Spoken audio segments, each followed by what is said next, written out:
नमस्कार. आपल्या सगळ्यांचं स्वागत यशवंतराव चव्हाण प्रतिष्ठान मुंबई आणि मराठी विज्ञान परिषद यांच्या संयुक्त विद्यमाने जी विज्ञान गंगा व्याख्यानमाला गेले 20 महिने चालू आहे, हे 21वे व्याख्यान आहे. आणि आज आपल्याला संगणक तज्ज्ञ डॉक्टर अच्युत गोडबोले हे या व्याख्यानासाठी उपलब्ध झालेले आहेत. ते इन्फॉर्मेशन टेक्नॉलॉजी काल, आज आणि उद्या या विषयावरती बोलणार आहेत. अच्युतरावांना वाटलं त्यांना मैफल गाजवायचे म्हणून ते लेंगा जब्बा घालून आले. त्यांचा मी थोडक्यात परिचय करून देतो. शालांत परीक्षेत राज्यात 16वे, शरदराव राज्यात पहिले. कॉलेजमध्ये विद्यापीठात पहिला क्रमांक. पहिली ते IIT पर्यंत गणितात जवळपास सर्व परीक्षामध्ये सर्वोच्च गुण आणि पारितोषिके. किती वेळा टाळे वाजवाल तुम्ही? IIT मुंबईचे केमिकल इंजिनियर 1972. सॉफ्टवेअर क्षेत्रात भारत, इंग्लंड आणि अमेरिकेत 32 वर्षे जगन्मान्य आंतरराष्ट्रीय कंपन्यात अनुभव. पटनीस, इंटेल, L&T, इन्फोटेक, अपार, दिशा वगैरे मोठ्या कंपन्यांच्या सर्वोच्चपदी असताना त्यांच्या जगभर अनेक पटीने कंपन्यांच्या वाढीमध्ये हातभार. सॉफ्टवेअरच्या कामानिमित्त 150हून जास्त वेळा जगप्रवास. माझा पुण्याला इतक्या वेळा झाला नाही जगप्रवास. टाटा मॅग्रो हिलतर्फे जगभर वापरली जाणारी कॉम्प्युटरवरची operating system, data communications and networks, web technologies आणि डिमिस्टिफाईंग कम्प्युटर्स ही 4 प्रत्येकी 500 ते 700 पानी पाठ्यपुस्तकांचे लेखन. चिनी सगट अनेक भाषात पुस्तकं अनुवादित. मराठीतून संगणक युग कंसात संगणक, बोर्ड रूम व्यवस्थापनावरचं, नादवेद संगीत, किमयागार विज्ञान अर्थात अर्थशास्त्रावर, गुलाम हे गुलामगिरीवरचं, थैमान चंगळवादाचे चंगळवादावर, नॅनो टेक्नॉलॉजीवर ज्ञानोदय, स्टीव्ह जॉबचं चरित्र, मानसशास्त्रावर मनात विक्रमी खपाकडे वाटचाल करत असलेलं मुसाफिर हे आत्मचरित्र, गणितावर गणिती, झपूर्झा 1, झपूर्झा 2, झपूर्झा 3, बांद्र्यामध्ये एकच झपूर्झा आहे, यांची 3 झपूर्झा झाली. कॅनव्हास हे चित्रकलेवरचं, जगप्रसिद्ध वैज्ञानिकांवर 12 पुस्तिका जिनियस या नावाने, विदेशी चित्रपटांवर लाईमलाईट, भारतीय वैज्ञानिक, गणितज्ञ, तंत्रज्ञ यांच्यावर भारतीय जिनियस 1, 2, 3 भाग, मनकल्लोळ 1 आणि 2 अशा अनेक पुस्तकांचं लेखन. अच्युतरावने एकदा माझ्याकडे तक्रार केली, ते अच्युतराव विज्ञान परिषदेत माझी सगळी पुस्तकं नाहीत. अहो, तुमच्या लिखाणाचा वेग आणि आमच्या विकत घेण्याचं जुळत नाही आहे. आणि किती विषयावर त्यांनी पुस्तकं लिहिली आहेत बघा तुम्ही. नादवेद, किमयागार, अर्थात, ज्ञानोदय आणि मनात या पुस्तकांना राज्य शासनाचे मानाचे पुरस्कार. याशिवाय तंत्रमंत्र, प्राणीजगत, बखर संगणकाची, वैद्यकायन, विज्ञानवाद अशा अनेक वाचकप्रिय लेखमाला. IBM तर्फे 2दा पंतप्रधानांकडून 2दा उद्योगरत्न, IITचा प्रचंड बहुमानाचा डिस्टिंग्विश ॲल्युमिनस, पंडित भीमसेन जोशींच्या हस्ते कुमार गंधर्व पुरस्कार, सह्याद्री वाहिनीचा नवरत्न पुरस्कार, लापसेटवर पुरस्कार, AITकडून आणि उत्तुंग परिवाराकडून जीवन गौरव पुरस्कार. भाग्यवान आहात तुम्ही बरं का. जीवन गौरव पुरस्कार 80 वर्ष पूर्वी होण्यापूर्वी मिळाला आहे. आता बघितलं तर भीमसेन पुरस्कार माणिक भिड्यांना मिळाला, वय वर्ष 82. किर्लोस्कर पुरस्कार निर्मला गोपट्यांना मिळाला, वय वर्ष 82. त्यामुळे जीवनगौरव पुरस्कार मिळवायचा असेल तर 80 वर्षापूर्वी व्हायला हवेत. इंद्रधनु, पद्माकर देव स्मृतिगौरव पुरस्कार असे अनेक पुरस्कार मिळालेत.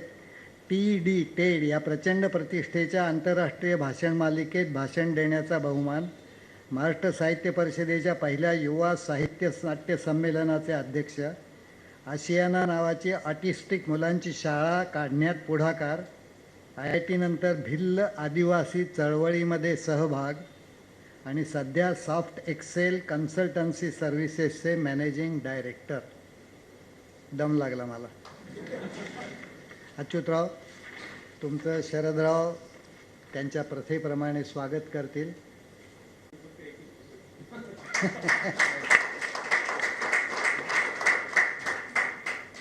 आता तुमच्या भाषणाला सुरुवात करा. नमस्कार. मी माननीय व्यासपीठ म्हणणार होतो, पण व्यासपीठ खालीच गेलेलं आहे. त्यामुळे मला इथे विज्ञान गंगा मध्ये भाषण द्यायला संधी दिली त्याबद्दल मी आभारी आहे. इन्फॉर्मेशन टेक्नॉलॉजी काल आज उद्या हा आजचा विषय आहे. आपण आजूबाजूला बघतो असं, पण आय टीचं सगळं वेळ लागलेलं. आता थोडी घसरण चालू आहे. थोडी घसरण चालू आहे. पण एकंदरीत इन्फॉर्मेशन टेक्नॉलॉजीची जी काही वाढ झाली, ती वाढ कशी झाली, जगात कशी झाली आणि भारतात कशी झाली, कारण ती वाढ होत असताना मी अक्षरशः लहान मूल जसं वाढावं तसं मी त्याच्याशी निगडीत होतो. आणि त्यामुळे मी थोडेसे माझे अनुभव सांगणार आहे, पण त्याच्यापेक्षा 95% या इंडस्ट्री कशी वाढली हेच त्याच्यामध्ये 95-98% तेच असणार आहे. आणि हे सांगण्याचं कारण असं की लोकांना चकित होतं. कोणातरी पुतणा अमेरिकेत असतो, कोणातरी मुलगा इंग्लंडला असतो, कोणी ऑस्ट्रेलियात चाललेलं असतं. तर सगळ्यांना की आय टी हे काय भानगड, एकदम गेल्या 20 वर्षात 30 वर्षात काय घडलं असं अचानक, की भारतीय लोक एकदम हुशार झाले की काय, एकदम त्यांची बुद्धी वाढली की काय. तर तसं काही नाही आहे. त्याला एक ऐतिहासिक काही ठराविक कारणं आहे आणि ती मी सांगणार आहे. ती सांगण्यापूर्वी मी पहिल्यांदा विश्वाच्या उगमापासून सुरुवात करतो. तुम्हाला गंमत वाटलं की मी असं का करतोय, तुमच्या पटकन लक्षात येईल. विश्वाचा उगम 1400 कोटी वर्षापूर्वी झाला एका थेरीप्रमाणे. बऱ्याच थेरीज आहेत, पण बिग बँगच्या थेरीप्रमाणे 1400 कोटी वर्षापूर्वी झाला. पृथ्वीचा जन्म 450 कोटी वर्षापूर्वी आणि पहिला जीव हा 375 कोटी वर्षापूर्वी. थोडा बहुत इकडे तिकडे त्यात बरेच अंदाज. आणि पहिला जीव मनुष्य सदृश्य प्राणी 4.5 मिलियन म्हणजे 45 लाख, पण माणसाचा इतिहास साधारण 1 लाख वर्षांचा आहे. अल्विन टॉफलर हा त्या माणसाच्या इतिहासाचे 3 टप्पे मानतो. एक टप्पा म्हणजे शेतीचा, दुसरा उद्योगांचा, तिसरा सर्व्हिसेसचा, ॲग्रिकल्चर, इंडस्ट्री अँड सर्व्हिसेस. आपल्या GDP मध्ये सुद्धा हे 3 भाग असतात, ॲग्रिकल्चर, इंडस्ट्री अँड सर्व्हिसेस. आणि आत्तापर्यंतच्या इतिहासात प्रोग्रेशन हे तसंच झालेलं आहे. पूर्वी माणूस फक्त शेती होती, मग उद्योग निघाले आणि मग सेवा निघाल्या, आणि सेवा वाढत गेली तशी उद्योग कमी होत गेले, उद्योग वाढत गेले तशी शेती कमी होत गेली. शेती कमी म्हणजे शेतीचा GDP मधला वाटा कमी होत गेला. पण शेती ही 10s of thousands of years ही टिकली आणि त्यामध्ये प्रगती झालीच नाही, टेक्नॉलॉजिकल प्रगती झाली नाही. माणूस काल जगायचा तसंच आज जगत होता, आज जगायचा तसंच उद्या, गेल्या आठवड्यात तसंच पुढच्या आठवड्यात, गेल्या दशकात तसंच पुढच्या दशकात, गेल्या शतकात तसंच पुढच्या शतकात, गेल्या सहस्त्रकात तसंच पुढच्या सहस्त्रकात. कारण टेक्नॉलॉजी नव्हती, त्या आयुष्याला गती नव्हती. आहे तसंच सगळं चाललेलं असं. एक सहज ॲज अन असाईड म्हणून सांगतो, आपल्यामध्ये नेहमी मोठ्यानं नमस्कार करा हे जे पूर्वी सांगितलं जायचं, आज लोक फार त्याला मानत नाही. याचं केवळ कारण असं की त्यावेळेला अनुभव एवढा एकच गोष्ट होती. 4 पावसाळे बघितलेले आहेत त्यांनी, आणि त्यामुळे तुम्ही त्यांचं बघून आपण शिकतो, म्हणून त्यांच्याकडनं आपण शिकतो, म्हणून त्यांचा नमस्कार, त्यांचा आदर वगैरे अशी ती प्रथा सुरू झाली. आज तो फार कमी होण्याची कारणच अशी की त्या मुलाला मोबाईल आणि जितकं कळतं वडिलांना कळत नाही. त्यामुळे ज्ञानाच्या बाबतीमध्ये शिकणं आणि अवलंबून असणं हे जसं कमी होत गेलं तसं हे नमस्कार करणं आणि हे सगळं कमी होत गेलं. सोशिओलॉजिकल भाग आहे, त्यात आपण नको शेअर. प्रश्न असा आहे की 10s of thousands of years शेती होती, त्यात प्रगती झाली नाही किंवा कमी झाली. आणि नंतर औद्योगिक क्रांती झाली आणि त्याच्यानंतर काही शतकांमध्ये जी माणसांनी टेक्नॉलॉजीमध्ये प्रगती केली ती पूर्वीच्या अनेक दशसहस्त्रकांच्या अनेक पट होती काही शतकांमध्ये. आणि मग सेवा सुरू झाल्या. आता सेवा म्हणल्यावर खरं म्हणजे हॉटेल पण येतो, पहिला धाबा कित्येक हजारो वर्षांपूर्वीच आहे. पण मॉडर्न सर्व्हिसेस ज्याला आपल्याला म्हणता येईल, ते मॉडर्न सर्व्हिसेस ह्या गेल्या काही दशकांमधल्या 1960 सालापासून आपण म्हणता येईल, जेव्हा कम्प्युटिंगचा उदय झाला आणि त्यानंतर modern service information technology, banking, insurance आणि सगळं जे काही आहे, स्टॉक मार्केट्स, म्युच्युअल फंड, सगळंच एकंदर जे आहे, हॉस्पिटॅलिटी आहे.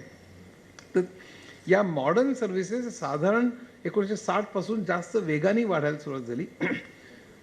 आणि त्या काही दशकांमध्ये माणसाने जी काही प्रगती केली टेक्नॉलॉजीमध्ये, ती इंडस्ट्रियल ह्याच्यात काही शतकांच्या पेक्षा अनेक पटीने होती, which in turn was many times more than tens of thousands of years of agriculture. म्हणजे शेतीतल्या अनेक दशसहस्त्रकांच्या वाढीपेक्षाही औद्योगिक ह्याच्यातल्या काही शतकांमधली प्रगती अनेक पटीने होती. आणि सेवा क्षेत्रातली जी प्रगती काही दशकांमधली, ती त्याच्यापेक्षा प्रचंड. थोडक्यात मला सांगायचं काय, ज्यांनी मॅथमॅटिक्स केलंच असेल बऱ्याच लोकांनी, म्हणजे आपण थोडक्यात मी इथे d2y/dx2 सांगतोय मी. म्हणजे dy/dx नाही, म्हणजे फक्त ग्रोथ नाही म्हणते मी, त्या ग्रोथची इतक्या वेगाने सगळं वाढतं आहे. सांगण्याचा मुद्दा असा की पुढच्या 10 वर्षात काय बदल होतील, हे गेल्या 10 वर्षातले बदल बघावेत आणि थोडं एक्स्ट्रापोलेट करावं असं तर राहिलेलं नाही. कारण ते इतकं एक्सपोनेन्शियली वाढतं आहे की गेल्या 10 वर्षावरनं फक्त पुढच्या 10 वर्षात काय होईल याचा अंदाज बांधणं जवळपास अवघड होऊन बसं. माझं फ्युचरवरती आता पुस्तक येणार आहे, काही त्याला वेळ लागेल. त्याला नाव परवा असं दिलेलं मी, कारण नंदा खरेची उद्या म्हणून कादंबरी म्हणून त्याचं नाव परवा ठेवलेलं मी. त्यात सगळं AI मध्ये काय होणार आहे, ह्याच्यात काय होणार, असं सगळं आहे. कल्पना करणाने असं जग सध्या बदलतं आहे. एक सहज म्हणून एक सांगतो स्टॅटिस्टिक, की गेल्या 10 वर्षात जी प्रगती झाली आपली टेक्नॉलॉजीमध्ये, ती आत्तापर्यंतच्या ह्युमन हिस्ट्रीमध्ये झालेल्या प्रगतीपेक्षा जास्त होती. पण त्याचं कारण उघड आहे, माणूस काही जास्त हुशार झाला असायला भाग नाही. न्यूटन जसं म्हणायचा की मी माझ्या प्रेडिसेसर्सच्या खांद्यावर, म्हणजे त्यावेळी गॅलिलिओ, कोपर्निकस आणि केपलरच्या खांद्यावर तो उभा होता, तसं आपण अनेक ह्यांच्या खांद्यावर उभे आहेत सध्या. आणि सायन्सची वाढ झाली, प्रयोगशाळा तेवढ्या आहेत, अमेरिका सगळं प्रचंड खर्चही वाढलेला आहे. त्यामुळे अर्थात प्रगती खूप जास्त आहे. तर ती प्रचंड आहे, पण प्रचंड म्हणजे आपल्याला कल्पनाही करणार नाही एवढा वेगाने हे सगळं वाटत. साधी गोष्ट, आपल्या मोबाईलमध्ये आता काय, आपल्याला त्या मोबाईलमध्ये इतकं काही आपण करू शकू असं 10 वर्षापूर्वी वाटलं होतं, 15 वर्षापूर्वी. काय वेगाने चाललेलं बघा. का आज 14 मिनिटात मुंबई ते पुणे ट्रेनची बातमी काल आलेली. आता हे सगळं, आता उदाहरणार्थ उडती मोटार, मी 15 वर्षापूर्वी बोलायचो याच विषयावर किंवा फ्युचरवरती बोलायचं, फ्युचरिझमवरती. IIT मध्ये आमचा एक रॅक फुल होता, पूर्ण ग्राउंड फ्लोअरला पूर्ण फ्युचरिझमवरती पुस्तकं होती. आज पुढे काय होणार सांगणंच लोकांना अवघडून बसतंय, इतकी परिस्थिती निर्माण झाली. पण त्यावेळी मी बोलायचो 10-12 वर्षांपूर्वी की कदाचित उडत्या मोटारी असतील उद्या. आता लोक म्हणतात काय 4 वर्षापूर्वी आलीच की उडती मोटार. न्यूयॉर्कमध्ये इट वॉज अनव्हेल्ड, म्हणजे आली. फक्त किंमत घ्यायला जाऊ नका, 3-4 कोटी रुपये वगैरे किंमत आहे त्याची. आणि अजूनही त्याचे सगळे नियम सगळे अजून, नाहीतर म्हणजे ती उडत्या मोटरीवर नंतर त्याचं ट्रॅफिकचा नियम काय, तो ट्रॅफिक पोलीस वरनं शिट्ट्या कशा मारणार असं सगळं ते अजून सगळं व्हायचं आहे. त्यामुळे इतकं घ्यायला जाऊ नका. पण मुख्य मुद्दा काय, कुठलाही शोध लागला ना की त्याची किंमत कमी होणं, ते सोशली ॲक्सेप्टेबल होणं, ह्याला वेळ लागतो. आणि त्यामुळे आत्ता नाही, पण 5-10 वर्षात आता ड्रायव्हरलेस कार्स, 5-10 वर्षापूर्वी कोणी म्हणू शकत असतं. आज Uber is already talking about it. मी कॅलिफोर्नियामध्ये ड्रायव्हरलेस कार्सचे टेस्टिंग झालेलं आहे. आता 2-4 वर्षात ड्रायव्हरलेस कार्स, उबेर ड्रायव्हरलेस चालवणार आहे, डिक्लेअरच केले त्यांनी. म्हणजे सांगण्याचं हे काय की rate of growth, rate of change is enormous. म्हणजे नुसतं एक्स्ट्रापोलेट करून की गेल्या 10 वर्षात काय झालं असं नाही. आता ते भयंकर असं ते एकमेकात गुंतलेले असं ते हे.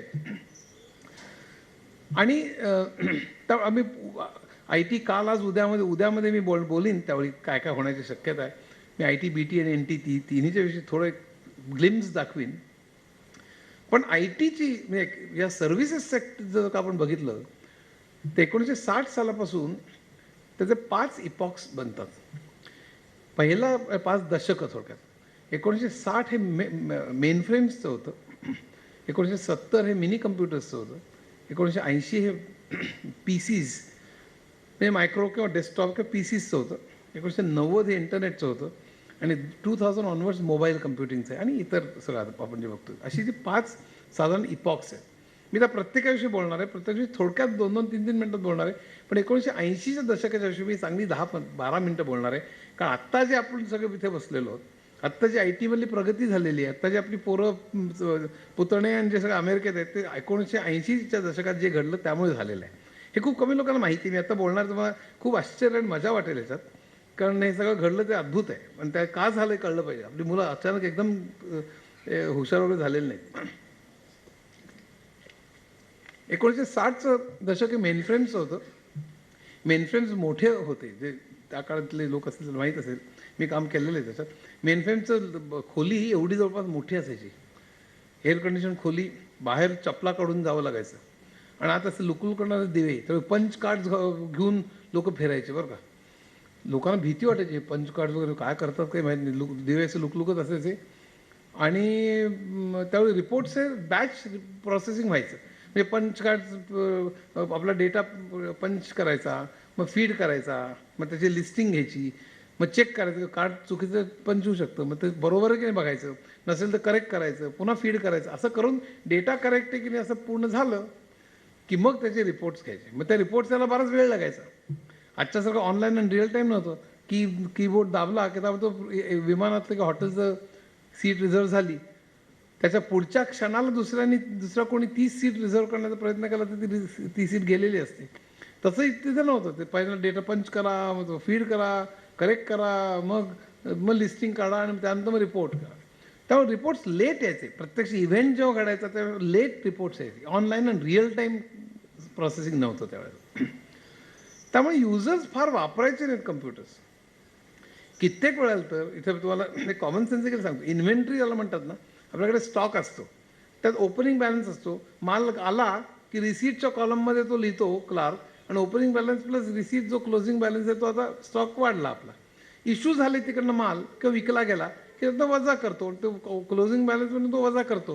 म्हणजे मॅन्युअली तो जेव्हा लेजर मेंटेन करत असतो त्याला क्लोजिंग बॅलन्स त्या क्षणाला रिअल टाईम मिळत असतो. माल आला की तो ॲड करतो आणि दिला की सबट्रॅक्ट करतो, त्या क्षणाला त्याला माहीत असतो. आम्ही कम्प्युटरवाले जायचो आणि थांब असं करू नकोस, तू पहिल्यांदा क्लोजिंग बॅलन्सची त्यावेळी टेप असायची, आम्हाला दे, हे रिसीट आणि इश्यू डेटा आम्हाला पंच करू दे. मग पंच करायचे, मग ते लिस्टिंग करायचं, तो म्हणायचा तो डेटा करेक्ट करायचा, मग पुन्हा लिस्टिंग करायचं. त्यात एक 5-6 दिवस जायचे. मग डेटा करेक्ट म्हटल्यानंतर तो डेटा प्रोसेस करायचा ते ओपनिंग बॅलन्सवर, आणि opening balance plus receipt balance issues करून क्लोजिंग बॅलन्सचा टेप आणि त्याचा रिपोर्ट प्रोड्यूस व्हायचा. तो पण 8 दिवस गेलेले असायचे. मग त्याला क्लोजिंग बॅलन्स जो मिळायचा तो 8 किंवा 10 दिवसाच्या पूर्वीचा जो क्लोजिंग बॅलन्स होता तो आम्ही कम्प्युटरवर द्यायला लागेल. तर तो त्यामुळे त्याला रस वाटायचा नाही त्याच्यामध्ये. कित्येक लोकांना कम्प्युटरचं डिपार्टमेंटमध्ये डोक्यारोगीत बसलेले लोक कंपनीमध्ये, त्याला त्यावेळी MIS म्हणायचे, MIS किंवा IBM डिपार्टमेंट, त्याचं कोपऱ्यात त्याचं पडलेलं असायचं. कोणीही कम्प्युटरला विचारत नसे त्या काळात. म्हणजे त्याची भीती वाटायची आणि लोकांना हे काय चाललं काही कळत नाही. 2च ठिकाणी माणसं चपला काढून आत जायची, एक म्हणजे कम्प्युटर रूम, दुसरं देऊळ. कारण दोन्ही ठिकाणी आत डिसिजन कसे होतात काही कळत नाही. आणि बाहेर चपला काढून गेलेलं बरं, रिस्क नको यायला म्हणून. आणि एका कम्प्युटर हीट जनरेट करायचे. त्यांना माहीत होतं की कम्प्युटर तापतो, त्या काळात जास्त तापायचा.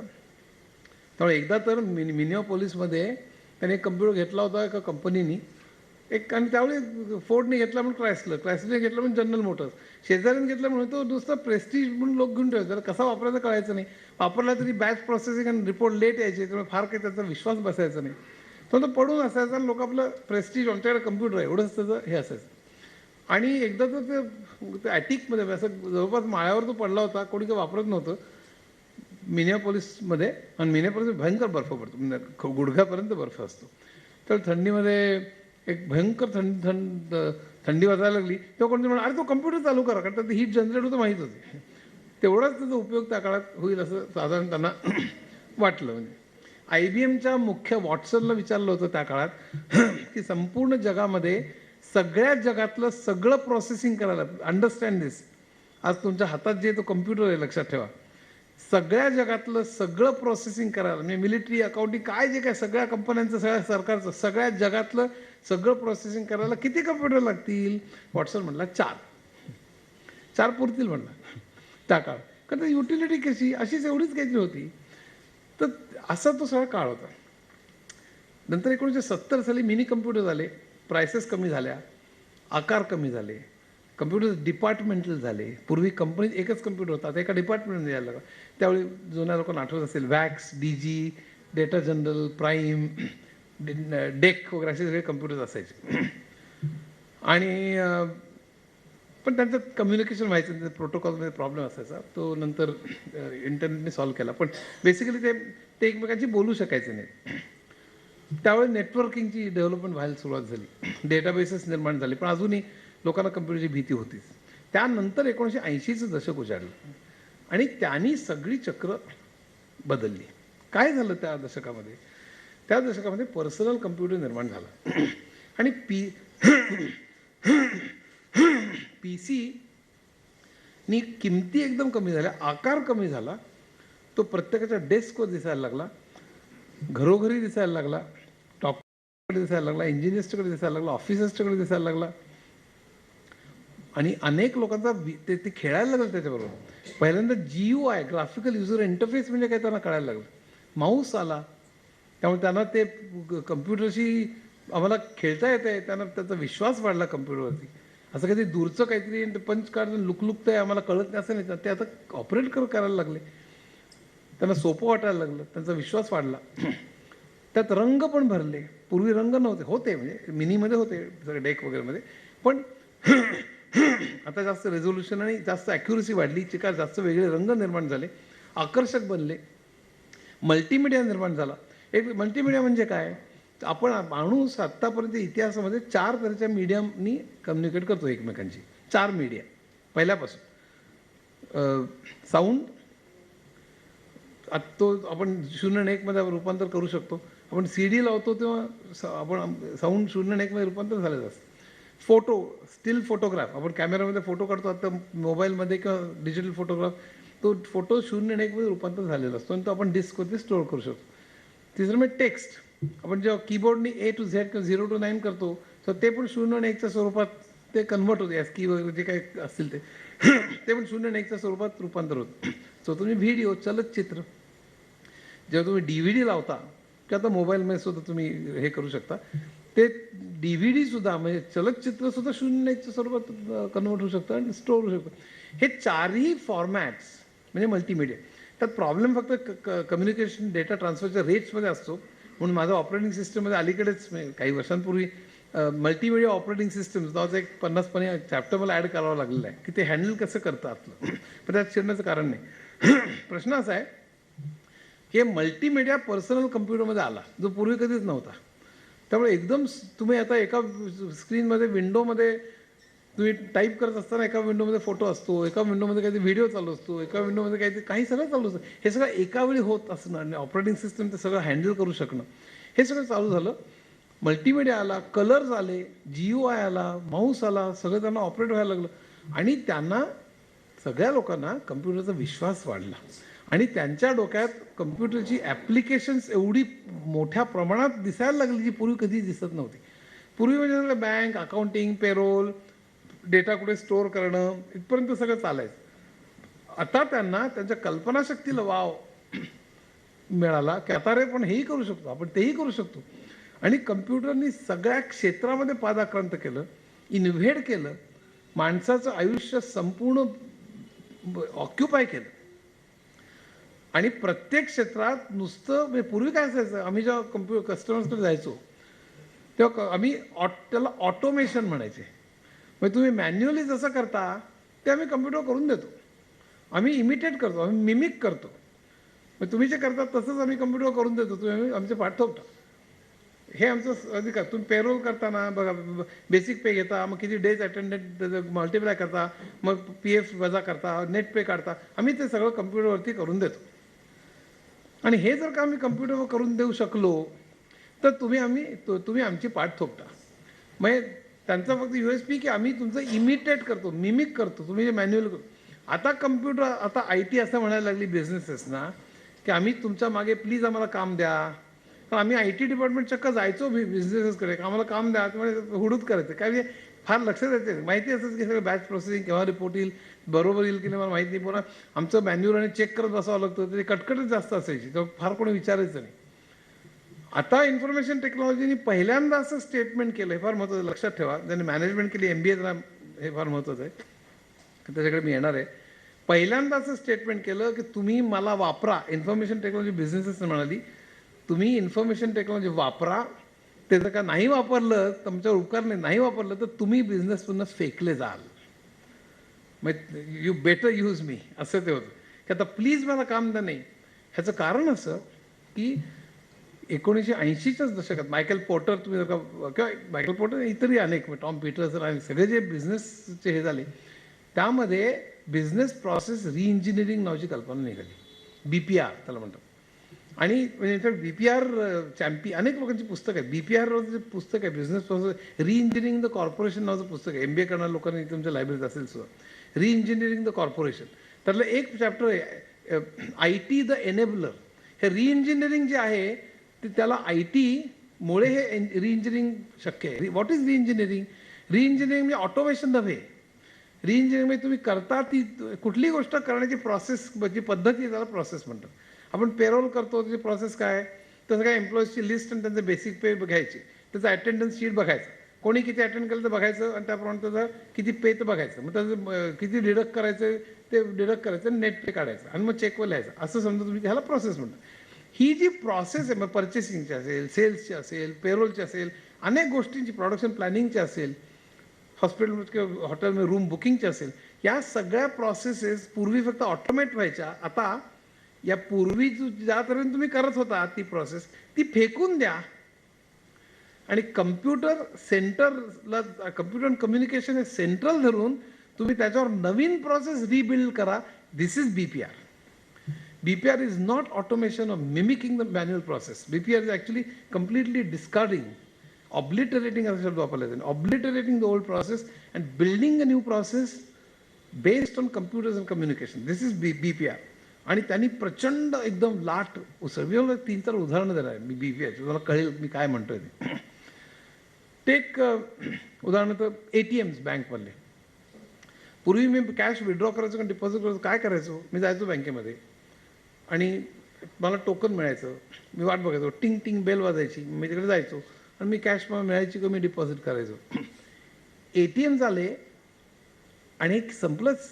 हे म्हणजे पूर्वी काय असायचं, ज्यांनी बिझनेस केलेलं त्यांनी माहीत असेल, त्याला O&M म्हणायचे. प्रत्येक प्रोसेस आम्ही इम्प्रूव्ह करण्याकरता फक्त एक किंचितसे फक्त फॉर्म डिझाईन कसा बदलता येईल, कलर कसे बदलता येईल, असं आम्ही रिडिझाईन करायचो, थोडी एफिशियन्सी वाढवण्याकरता, की रुटिंग त्या फॉर्मचं कसं करायचं वगैरे. ते गेलंच. एफिशियन्सी 2-5% नाही, एफिशियन्सी ट्रिमेंडस जास्त वाढवणं, जुनी प्रोसेस डिस्कार्ड करून किंवा ऑब्लिटरेट करून नवीन प्रोसेस घातल्यामुळे, सुरू केल्यामुळे प्रचंड मोठ्या प्रमाणावर एफिशियन्सी वाढणं, ही BPRची पद्धत आहे. ATMsमुळे जुनी पद्धत फेकली गेली, कॅश विड्रॉल अँड डिपॉझिटची, आणि नवीन कम्प्लिटली आली. Take another example. उदाहरणार्थ ॲनिमेशन. वॉल्ट डिझनीनी शेकडो आर्टिस्ट त्याच्या गॅरेजमध्ये कॅलिफोर्नियामध्ये ठेवले होते.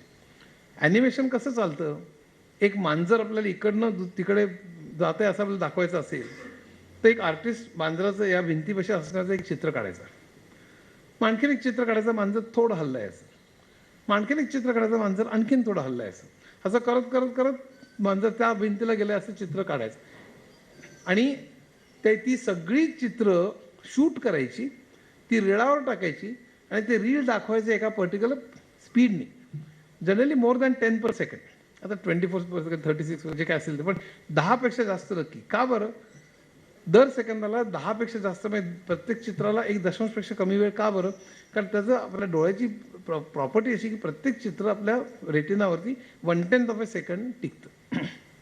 तर पहिलं चित्र पुसण्याच्या अगोदर दुसरं चित्र जर का आपल्या डोळ्यावर पडलं, दुसरं पुसण्याच्या अगोदर तिसरं पडलं, आणि तिसरं पुसण्याच्या अगोदर चौथं पडलं, तर आपल्याला डोळ्याची फसवणूक होते आणि आपल्याला कंटिन्युअस मोशनची एक आपली कल्पना येते. म्हणून आपल्याला ते मांजर इकडनं तिकडे कंटिन्युअसली धावतंय असं वाटतं. ही ॲनिमेशनची सिम्पल त्याच्यामागचं तत्व.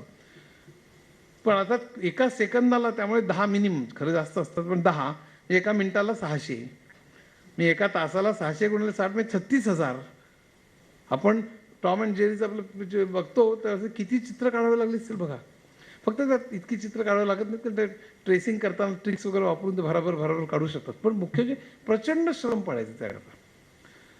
त्यानंतर सॉफ्टवेअर आलं इन बिटविनिंग म्हणून, आणि 80sमध्ये, आणि त्या सॉफ्टवेअर म्हणालं की मला मांजर या भिंतीचं चित्र द्या, आणि त्या भिंतीचं चित्र द्या, मधली सगळी चित्र मी जॉमेट्री वापरून, ग्राफिक्समध्ये जॉमेट्री असते त्यामुळे मांजराचं संबंध शेप आणि जॉमेट्री वापरून मांजराचं जे काय आहे ते पुढची सगळी चित्र मी काढतो मधली.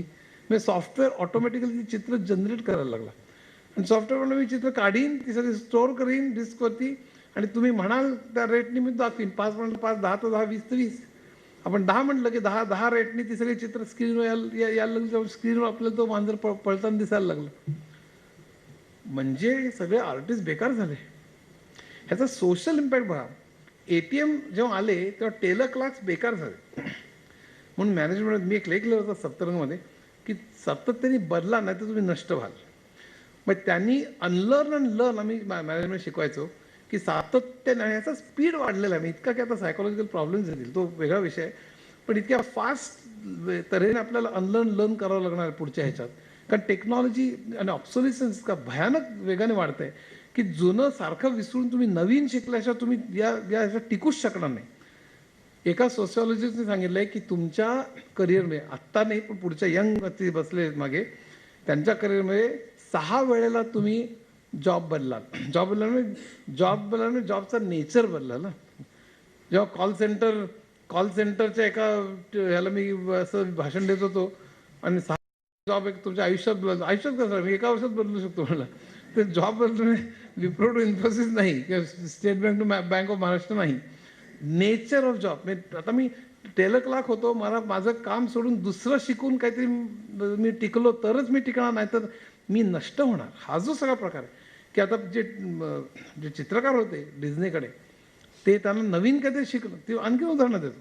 पूर्वी टायपिंग होतं, तसं शेवटी जायचं तो दांडा आवाज करायचा, तो पुन्हा यायचा, कार्बन कॉपीज खोडरभराने ते खोडलं जायचं वगैरे. वर्ड प्रोसेसर आलं आणि त्यांना नवीन वर्ड प्रोसेसर शिकावं लागलं, नाहीतर ते नष्ट झाले. DTP आलं त्या पुढचा भाग आणि त्यांना DTP शिकावं लागलं. एक लक्षात ठेवा, DTPनी प्रिंटिंग इंडस्ट्रीमध्ये ह्यूज चेंजेस केलेले.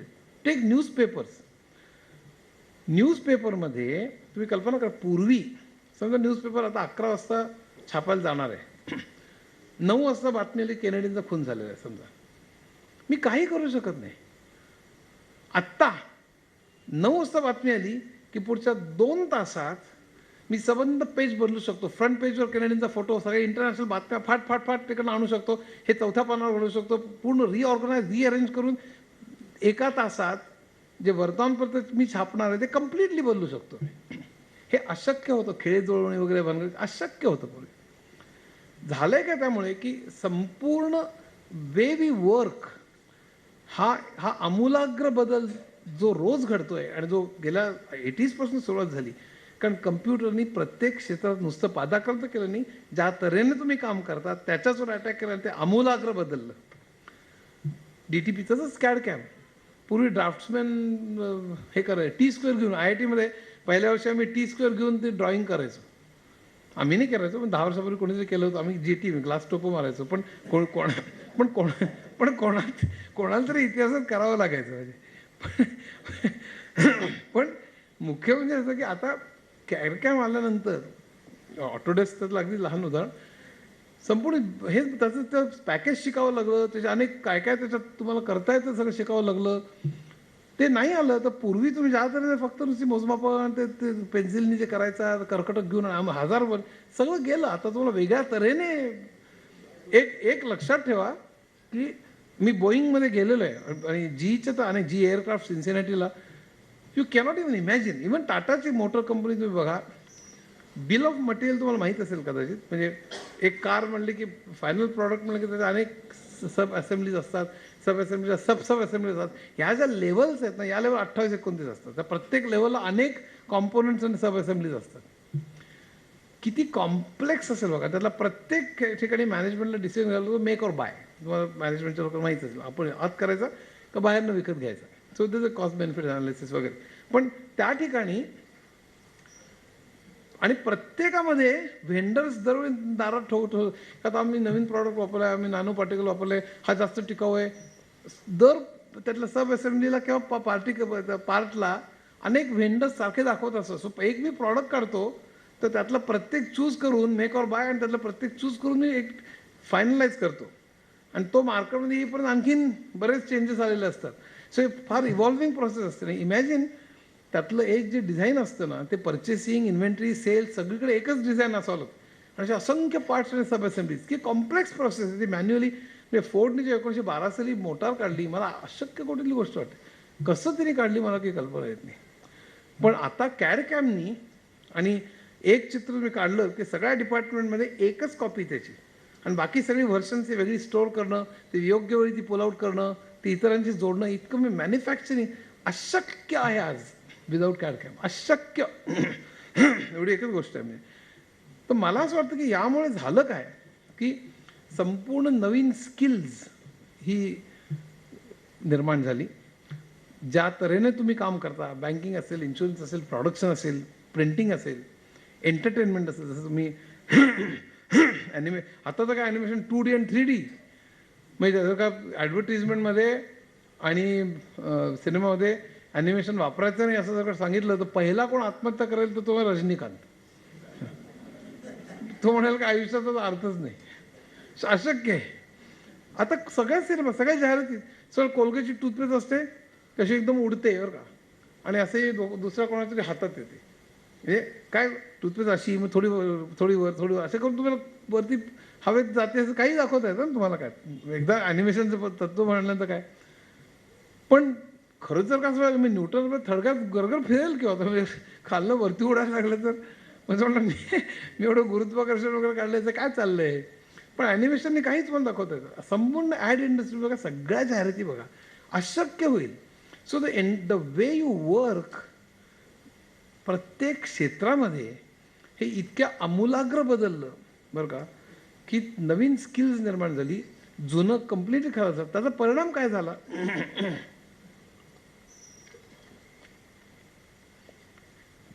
त्याचा परिणाम असा झाला की इन्फॉर्मेशन टेक्नॉलॉजी पहिल्यांदा बिझनेस म्हणायला लागली तू मला वापर, आता मी भीक मागणार नाही, तू नाही वापरलं तर तुझं काय नशीब तू बघ.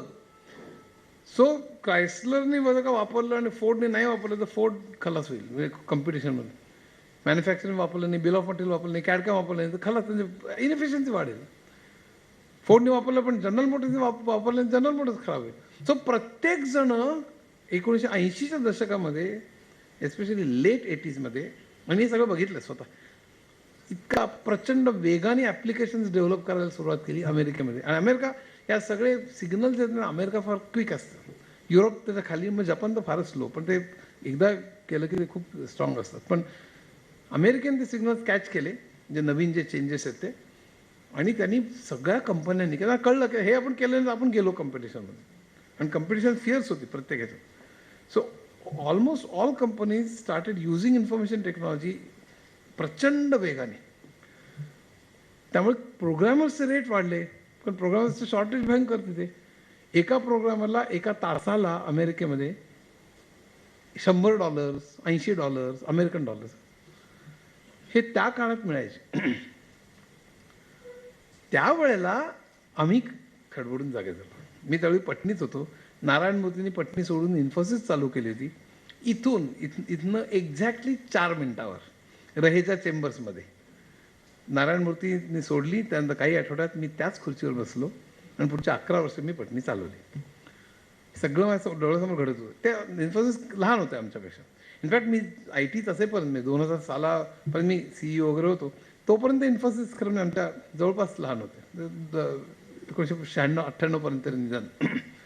आता त्यांनी खूप चांगली पावलं घेतली आणि ते फार मोठे झाले. हा भाग वेगळा, खूप द्रष्टी मंडळी होती. पण मुख्य काय, त्यावेळेला आम्ही सगळी मंडळी, ह्याचं सगळ्यात श्रेय मात्र TCSकडे जातं बरं का. ह्याचं लिडरशिप TCS नाही. FC कोहली नंतर मूर्ती खूप मोठे झाले गोष्ट होती, पण खरा द्रष्टा जर का इंडियन सॉफ्टवेअर इंडस्ट्रीचा बादशाह कोण असेल तर FC कोहली. त्यांना म्हणजे त्यांनी खरं सुरू केलं. पण आम्ही सगळी मंडळी, कोहली इथंच बसायचं, एअर इंडियात बसायचे. आणि इथनं तुम्हाला लक्षात ठेवा, संपूर्ण इंडियन सॉफ्टवेअर इंडस्ट्री इथनं सुरू झाली, या एरियात, इथनं काही किलोमीटर्समधनं. इथेच रहेच्या चेंबर्समध्ये पटणी, तिथनं नारायण मूर्ती निघाले. एअर इंडियामध्ये TCSमध्ये त्यांच्याकडे अनेकदा जायचो मी, इथेच बसायचे. विप्रो त्यावेळेला प्रेमजी इथे अटलांटा बिल्डिंगमध्ये बसायचे. सगळं इथनं सुरू झालेलं आहे, अक्षरशः इथनं काही किलोमीटर्समधनं. नंतर प्रॉपर्टी प्राइसेस वाढल्या म्हणून सगळे ते पुणे बंगलोरला गेले. पण आम्हाला वाटलं की आमचे जर का आम्ही अमेरिकेला पाठवली माणसांना पाठवलं तर त्याचा एअरफेअर, त्याचा अमेरिकेला हॉटेलचा खर्च, त्याला इथल्या पेरेंट्सना देण्याकरता सॅलरी, हे सगळं धरून आमचा प्रॉफिट, हे सगळं धरून आम्ही $40 ते $50 पुरवू शकतो माणसं. आणि त्यांना $80 ते $100 पडायचे. ऑलरेडी वा वा वा, आपण आता अमेरिकेत गेलो की ते मिठाच मारतील की काय 50-60% चीपर तुम्ही आम्हाला माणसं देताय. आम्ही अनेकदा जायचो, म्हणजे न्यूयॉर्कमध्ये मी बर्फ बाहेर पडत असताना पब्लिक बूथमधनं, येलो पेजेसवरनं कोल्ड कॉल केलेले आहेत अनेक कस्टमरला चिक्कार वेळेला. आणि तसं सगळ्यांनी केलं, इन्फोसिस सगळ्यांनी केलं. त्यावेळी काही सगळ्या मी ग्रोपिंग इन द डार्क होते. आणि कोणतरी मिळेल कस्टमर, प्रॉस्पेक्ट्स होते त्यावेळेला, येलो पेजेसवरनं कॉल करायचा. ते कॉल टिपिकल त्या सेक्रेटरीकडे जायचा. पण तो सेक्रेटरी मॅनेजर बाहेर गेलेला आहे, तुम्ही तुमचं ब्रोशर पाठवा. अमेरिकेत ब्रोशर पाठवा म्हणजे थँक्यू व्हेरी मच असं असतं. महिन्याने फोन केला तर काही नाही, मॅनेजर अजून त्याला वेळ मिळालेला नाही, तर इंटरेस्ट घ्यायचं नाही. आम्ही मुद्दाम अंडरलाईन करून की आमचा रेट $40 आहे, तुमच्या $80 इतका सेव्ह होईल तुमचं, असं अंडरलाईन करून. पण त्याकडे काही फार लक्ष द्यायचं नाही. नंतर लक्षात आलं की हे होण्याचं कारण कल्चर डिफरन्स होता.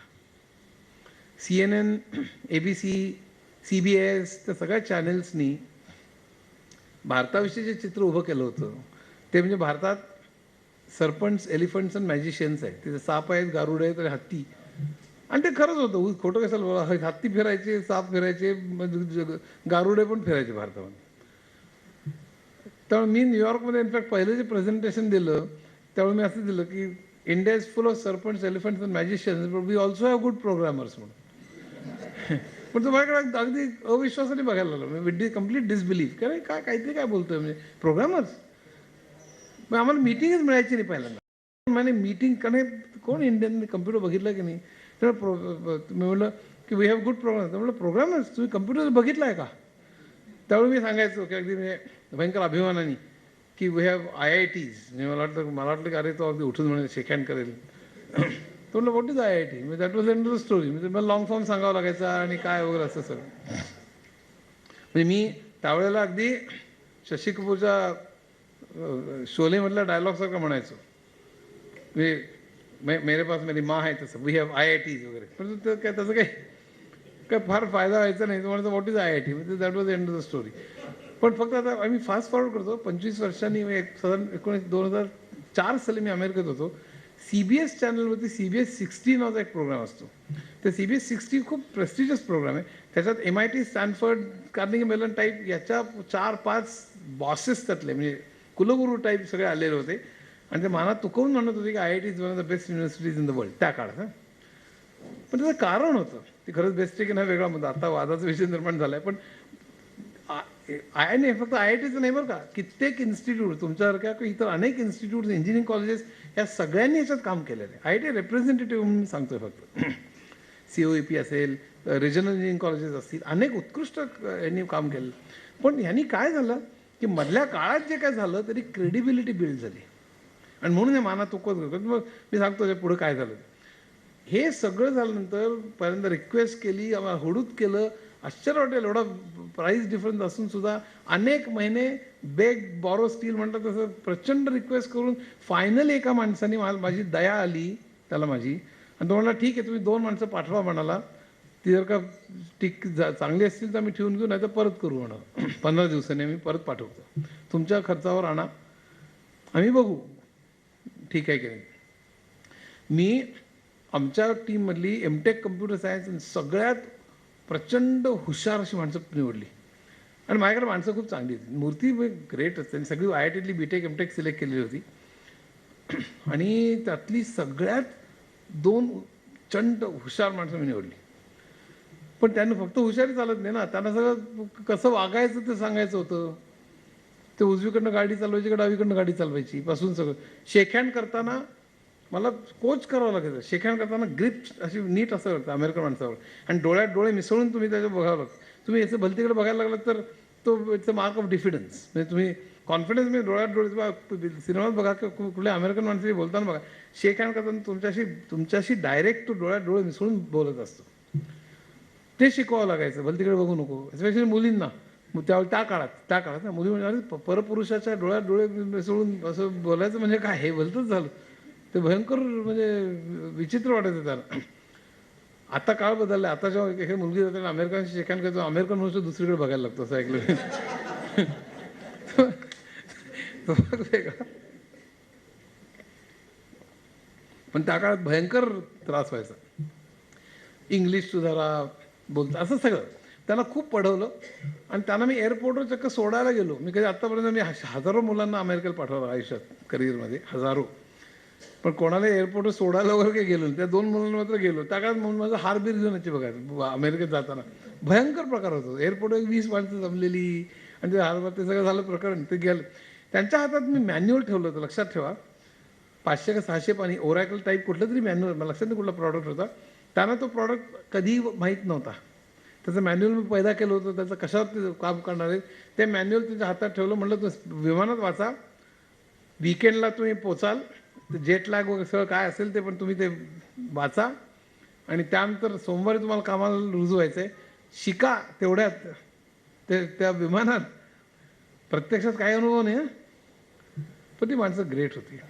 त्यांनी सोमवारी काम सुरू केलं. मी माझा जीव मुठीच होता. 15 दिवसात केव्हा फोन येतो की माणसं परत पाठवा मग जा म्हणून. पण 5व्या दिवशी त्याचा एक्झॅक्ट 5व्या दिवशी फोन आला की पीपल अ magic send me 3 more people. आणि त्यानंतर जे सुरू झालं मग मी लागत विमानाने गेलो. मग दुसरा कस्टमर आमचं ते एक असायचं. ते मूर्तींचं एक फार चांगलं होतं. त्यांनी पहिल्यांदा ॲपरल इंडस्ट्रीमध्ये चालू केलं. मग त्याला धरून दुसऱ्या इंडस्ट्रीमध्ये जायचं. पहिली सक्सेस स्टोरी सांगायची, त्याच्याशी बोलायला सांगायचं. असं सगळ्या युक्त्या आमच्या फार होत्या रेफरन्स म्हणून. मग लगेच ते कस्टमर वाढवत जाणं हे सगळं झालं आमचं. इतरांनी सगळं हेच केलं. इन्फोसिसनी केलं. TCS तर पायोनियर होतं. इन्फोसिस खूपच मोठ्या प्रमाणात, पटणीमध्ये खूपच मोठ्या प्रमाणात आम्ही इथनंच पाठवायचं तेव्हा रहीच्यामध्ये. नंतर सीब्समध्ये गेलो आम्ही. पण या तऱ्हेने 1980च्या दशकात 1,00,000 मुलं अमेरिकेला गेली. 1990च्या दशकामध्ये इंटरनेट सुरू झालं. मग आम्ही म्हटलं की माणसानं मुलांना तिकडे पाठवा, एअरफेअर, त्यांचं व्हिसा रिजेक्ट, अमुक तमुक, तिकडलं हॉटेलमधलं चार्ज कोण करत बसते. इथनंच आम्ही काम केलं तर तुमचे आणखीन आम्ही $40-50 $20-25 आम्ही चार्ज करू पर आवर. मग तुमचे आणखीन पैसे वाचतील. पण असं असतं की प्रोजेक्ट तुम्ही 6 महिन्याचा प्रोजेक्ट असेल आणि तो भारताला तुम्ही दिलात आणि 5 महिने आणि 3 आठवडे झाल्यानंतर भारतातली कंपनीने हात वरती केले आणि सांगितलं सॉरी आम्ही अजून 1 आठवड्यात काही पूर्ण करू शकणार नाही, आम्हाला अजून 4 महिने लागतील असं सांगितलं तर तुम्ही फार तर मग आपल्याला वाटतं की ते मग शेवटलं पेमेंट करू नका असं म्हणून. पण ते पेमेंटचा प्रश्न नसतो. तो 4 महिने डिले झाला तर त्या कंपनीचे आणखीन जे कस्टमर्स असतात ते जातात त्याच्याकडनं. सो त्याचा लॉस हा फक्त लहान नसतो, तो मोठा असतो. तर त्याचा विश्वास इकडनं प्रोजेक्ट्स व्यवस्थित होतील की नाही ह्याच्यात बसणार कसा. आणि त्यावेळी सॅटेलाईट लिंक्सने फार मोठं काम केलं. सॅटेलाईट लिंक्समुळे इथनं मी की डिप्रेस केली, A किंवा Z किंवा जे अक्षर ते क्षणात ते न्यूयॉर्कमधल्या डिस्कमध्ये उमटतं. त्यामुळे मी इथनं जो प्रोग्राम लिहिलेला आहे तो अमेरिकेतला मनुष्य तिथे तो वाचू शकतो, टेस्ट करू शकतो, सगळं करू शकतो सॅटेलाईट लिंकमुळे. त्यामुळे शुक्रवारी संध्याकाळी जेव्हा आमची मुलं घरी जायची 5 days वीकप्रमाणे, त्यावेळी शुक्रवारी सकाळ असायची अमेरिकेत ईस्ट कोस्टला. वेस्ट कोस्टला 3 तासाचा फरक, पण ईस्ट कोस्टला बॉस्टन न्यूयॉर्कला सकाळ असायची. त्यामुळे शुक्रवारी सकाळीही त्यांचं वर्किंग असायचं. आमची मुलं वीकेंडला निघून गेलेलं असायचे आणि प्रोजेक्ट प्लॅनप्रमाणे या आठवड्यात 5 प्रोग्राम आम्ही करणार असं सांगितलेलं असेल तर ते 5ही आम्ही प्रोग्राम कंप्लीट करून टेस्ट करून अपलोड करायचो. ते शुक्रवारी सकाळी यायचं तिकडे न्यूयॉर्कमधला माणूस आणि तो टेस्ट करू शकायचा. त्यामुळे क्रेडिबिलिटी गॅप खूप कमी झाली. वीक बाय वीक त्याला मॉनिटर करता यायला लागेल. त्याचबरोबर आमच्या अनेक ट्रिप्स व्हायच्या दर 2 महिन्यांनी, त्यांच्या व्हायच्या ट्रिप्स. असं सगळं करून तो ऑफशोरची एक मेथडॉलॉजी आम्ही बनवली, आम्ही सगळ्या कंपन्यांनी आणि क्रेडिबिलिटी वाढली. आणि तशा तऱ्हेने मग ऑफशोर सुरू झालं. आणि मग ऑफशोरच्या प्रॉपर्टी प्राइसेसमुळे मग इथं नरिमन पॉईंटला कोण घेणार, मग सीब्समध्ये गेले. सीब्समध्ये ते प्रॉपर्टी खूप वाढायला लागले. मग पुण्याला, बंगलोरला, चेन्नईला हे सगळं जे काही आहे मग तिकडे काही कंपन्या तिथूनच सुरू झाल्या. असं सगळं ते ऑफशोरचं सेंटर सुरू झालं. आणि 1990मध्ये आज जे आपण सगळं बघतोय चेन्नई, हैदराबाद, अमुक हे सगळं 1990च्या ह्याच्यात मशरूम झालं. ही सगळी IT ग्रोथ स्टोरी जी आहे हे फार इंटरेस्टिंग आहे. म्हणजे नुसतं हवेतनं घ्यायला नाही, लॉट ऑफ ग्लोबल फोर्सेस. आता 2000च्या नंतर मोबाईल कम्प्युटिंग आणि आता काय होण्याची शक्यता आहे उद्या जगात, मी याचं हे करणार आहे थोडक्यामध्ये. आणि उद्याच्या जगात टिकण्याकरता काय केलं, विद्यार्थी बसले म्हणून मी सांगणार आहे की उद्या जगात टिकण्याकरता काय केलं पाहिजे या या सगळ्या परिस्थितीत. तर उद्या जगात काय होणं शक्य आहे, तर मी त्याच्यावर तास 2 तास भाषण जनरली फ्युचरिझममध्ये असतं माझं, पण आता मी ते थोडक्यात तुम्हाला सांगतो. IT BT, अब्दुल कलाम म्हणे तसं IT BT आणि NT वरती उद्या जग चालेल. IT information technology, BT biotechnology, NT म्हणजे नॅनो टेक्नॉलॉजी. आणि या तिन्ही मध्ये पुन्हा IT हा ड्रायव्हिंग फोर्स आहे. मी सहज म्हणून सांगतो, ह्युमन जिनोम प्रोजेक्ट जो आहे, म्हणजे आपल्या शरीरात 40,000 काय जे हे आहे, त्या जीन्सचं सिक्वेन्स आपलं आयुष्य जगत असतो. म्हणजे जसं की एक आपल्या सेलमध्ये, प्रत्येक सेलमध्ये DNA असतो, तो प्रोग्रामच असतो. तर तो प्रोग्राम जसं की उलगडत जातोय. लक्षात ठेवा, प्रत्येक थोडं व्हेरी होतं, पण काही ठराविक वयातच सांगायला लागतं, ठराविक वयातच बोलायला लागतं, ठराविक वयातच तो उभं राहतं, ठराविक वयात तो मग तरुण होतो, ठराविक वयात आणि मग तो उलट्या दिशेने ठराविक वयात तो वाकायला लागतो, ठराविक वयात त्याचा केस पांढरा होतात, ठराविक वयात त्याच्या चेहऱ्यावर सुरकुत्या पडतात. हे काय, जसं की आपल्या तो जीन्सचा प्रोग्राम, जसं की तो आपला कम्प्युटर प्रोग्राम सारखा एक्झिक्यूट होत आहे. तर ते ही सिक्वेन्स काय आहे, हा जीन्सचा, सगळ्या जीन्सचा तो genetic sequence. Human genome project वॉशिंग्टनच्या जवळ एक त्यांचा तो सुरू झाला. शेकडो सायंटिस्ट जगभरचे, मी ते गेलेलो आहे. पण तो प्रोजेक्ट सगळं आपल्याला कळलं नाही, जेनेटिक इतकं कॉम्प्लेक्स आहे, तर इतके इंटरॅक्शन्स आहेत त्याच्यात. पण एक बेसिक आपल्याला जे ज्ञान आहे ते 2003 सालापर्यंत होईल असं वाटलं होतं. ते 2000 सालीच झालं. बिल क्लिंटन त्यावेळी होता आणि मी अमेरिकेत होतो. तो आला टेलिव्हिजनमध्ये, भयंकर जल्लोषात त्यांनी जाहीर केलं की ह्युमन जिनोम प्रोजेक्ट संपलेला आहे आणि आपण त्यात आता तो यशस्वी झालेला आहे. पण तो यशस्वी होण्याचं महत्त्वाचं कारण कम्प्युटर सिम्युलेशन होतं. कम्प्युटर सिम्युलेशनमुळेच ते शक्य झालं. सो BT NT काही असं नका, त्या मागे कम्प्युटर आता प्रचंड मोठ्या प्रमाणावर, आता AIमुळे काही आणखीनच वेगळा प्रकार आहे. पण यामध्ये काय काय होण्याची शक्यता आहे, कम्प्युटरचा आकार आणखीन कमी कमी होत जाईल. 2025 सालापर्यंत आकार कमी होण्याचं जो मोर्स लॉ आहे की आकार कमी होणं, पॉवर डबल होणं वगैरे 18 महिन्यांनी, हे चालू राहील. पण 25 सालाच्या नंतर ते होणं शक्य नाही. जेव्हा ट्रान्झिस्टरचा आकार हा ॲटमच्या आकाराचा एवढा होईल, त्याच्यानंतर तो त्याला इनफॅक्ट फिजिक्सच्या भाषेत बोलायचं झालं तर लाईटच्या वेव्हलेंथपेक्षा कमी, कारण ते म्हणजे एचिंग करता तर लाईटच्या वेव्हलेंथपेक्षा कमी तुम्ही जाऊ शकत नाही. तर तितक्या आकारापर्यंत तुम्ही जर जाल, त्याच्या खाली तर त्या आकार त्या चिपचा त्याच्यापेक्षाही कमी, हा त्यातला सिग्निफिकंट अडथळा आहे. पण त्याच्यावर उपाय म्हणून आता bio computer, nano computer, optical computer 6000 भानगडी चालू आहेत. IBM ह्यूज पैसा आज खर्च करते.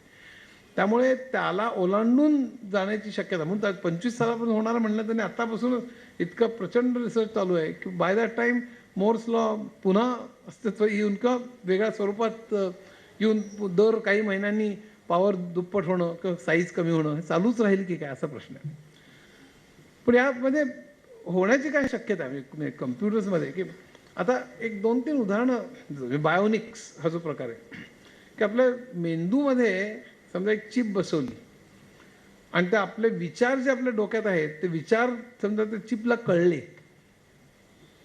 आता अलीकडे सायकॉलॉजी वाचली असेल तुम्ही, पण सायकॉलॉजीमध्ये आज भावना ज्या आहेत त्या आता बऱ्यापैकी मॅप करता येतात. पण भावना इतक्या कॉम्प्लेक्स आहेत. म्हणजे डार्विनने सुद्धा कितीतरी भावना मांडल्या होत्या आणि आज किती 200, 100, 150 किती तऱ्हेच्या भावना आहेत. दुःख, राग, म्हणजे रागात सुद्धा इतक्या छटा आहेत की असंच अवघड आहे. पण ढोबळ मानाने राग म्हटलं की काय, मेंदूमध्ये ते लगेच कॅलिफोर्नियामध्ये मास्क लावून तर ग्राफ काढतात लगेच ब्रेनचा अनेक, आणि मुद्दाहून त्याला राग आहे म्हणून टाचण्या टोच वगैरे असं काय काय वाटेल ते करतात. त्याच्यात लगेच ग्राफ काढायचा.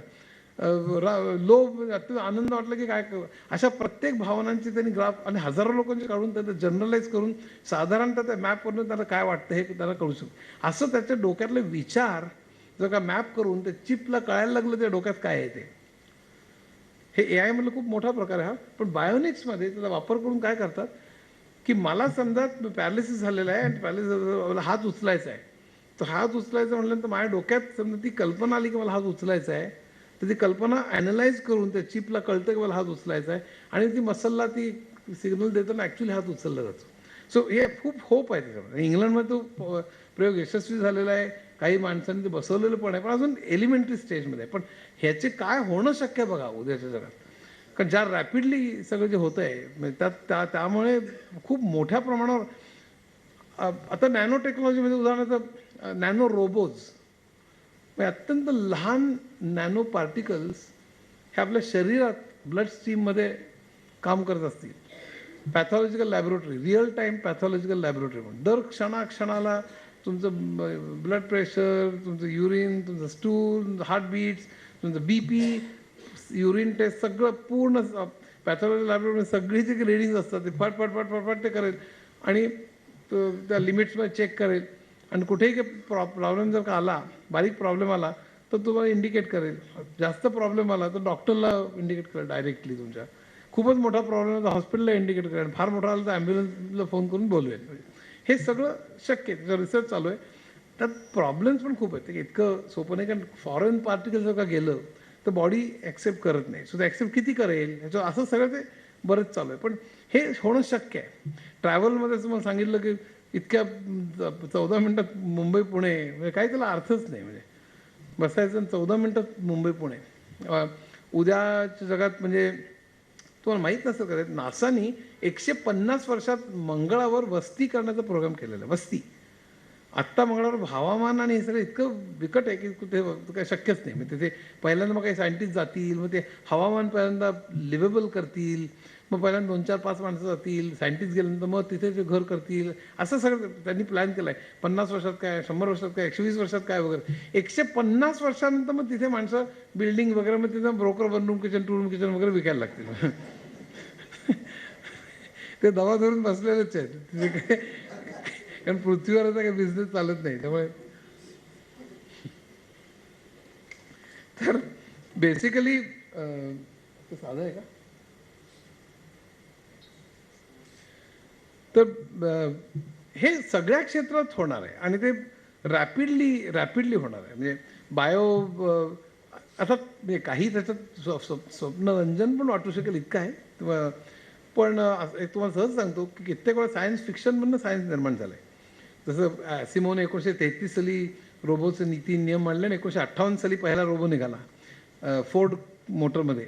एंगेलबर्गर नावाच्या माणसाने तो पहिला निर्माण केला आणि मला भेटण्याची म्हणजे त्याला मी कनेक्टिकटमध्ये भेटलो. एकदा टोकियोत बसलो एका मित्राबरोबर आणि सहज विषय निघाला. तो म्हणलं मी उद्या 2 दिवसांनी जाणार आहे, मी जाणार होतो अमेरिकेला. तो म्हणलं मी जाणार आहे आणि मी कनेक्टिकटला एंगेलबर्गरला भेटणार. म्हणलं कोण हा एंगेल? तो म्हणलं पहिला रोबो ज्यांनी तयार केला फोर्ड मोटर कसा इंडस्ट्रियल रोबो. आणि लकीली मग मी त्याला भेटलो. It was a great moment. तर रोबो 1958 साली पहिला निर्माण झाला. 33 साली पहिली कल्पना त्यांनी असे म्हणून काढली, त्यांनी 3 नियम मांडले.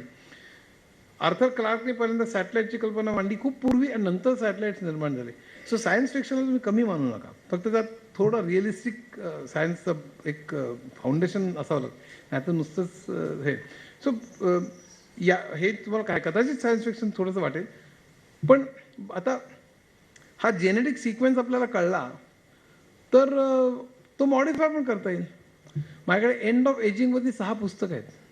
एंड ऑफ एजिंग चिक्कार रिसर्च चालू आहे. मग सुरकुतच पडणार नाही, तुमची शक्ती कमी होणार नाही आणि म्हणजे सगळंच केस पांढरे होणार नाहीत वगैरे. असं आता कॉस्मेटिक इंडस्ट्री कोलॅप्सच होईल खरं. म्हणजे काय होईल कोणाला माहिती. पण सारखं ते काळ्याचं गोरं ह्याचं तसं सारखी मलमं फेअर अँड लवली नंतर आणि काय वाटेल ते जाहिरात हो.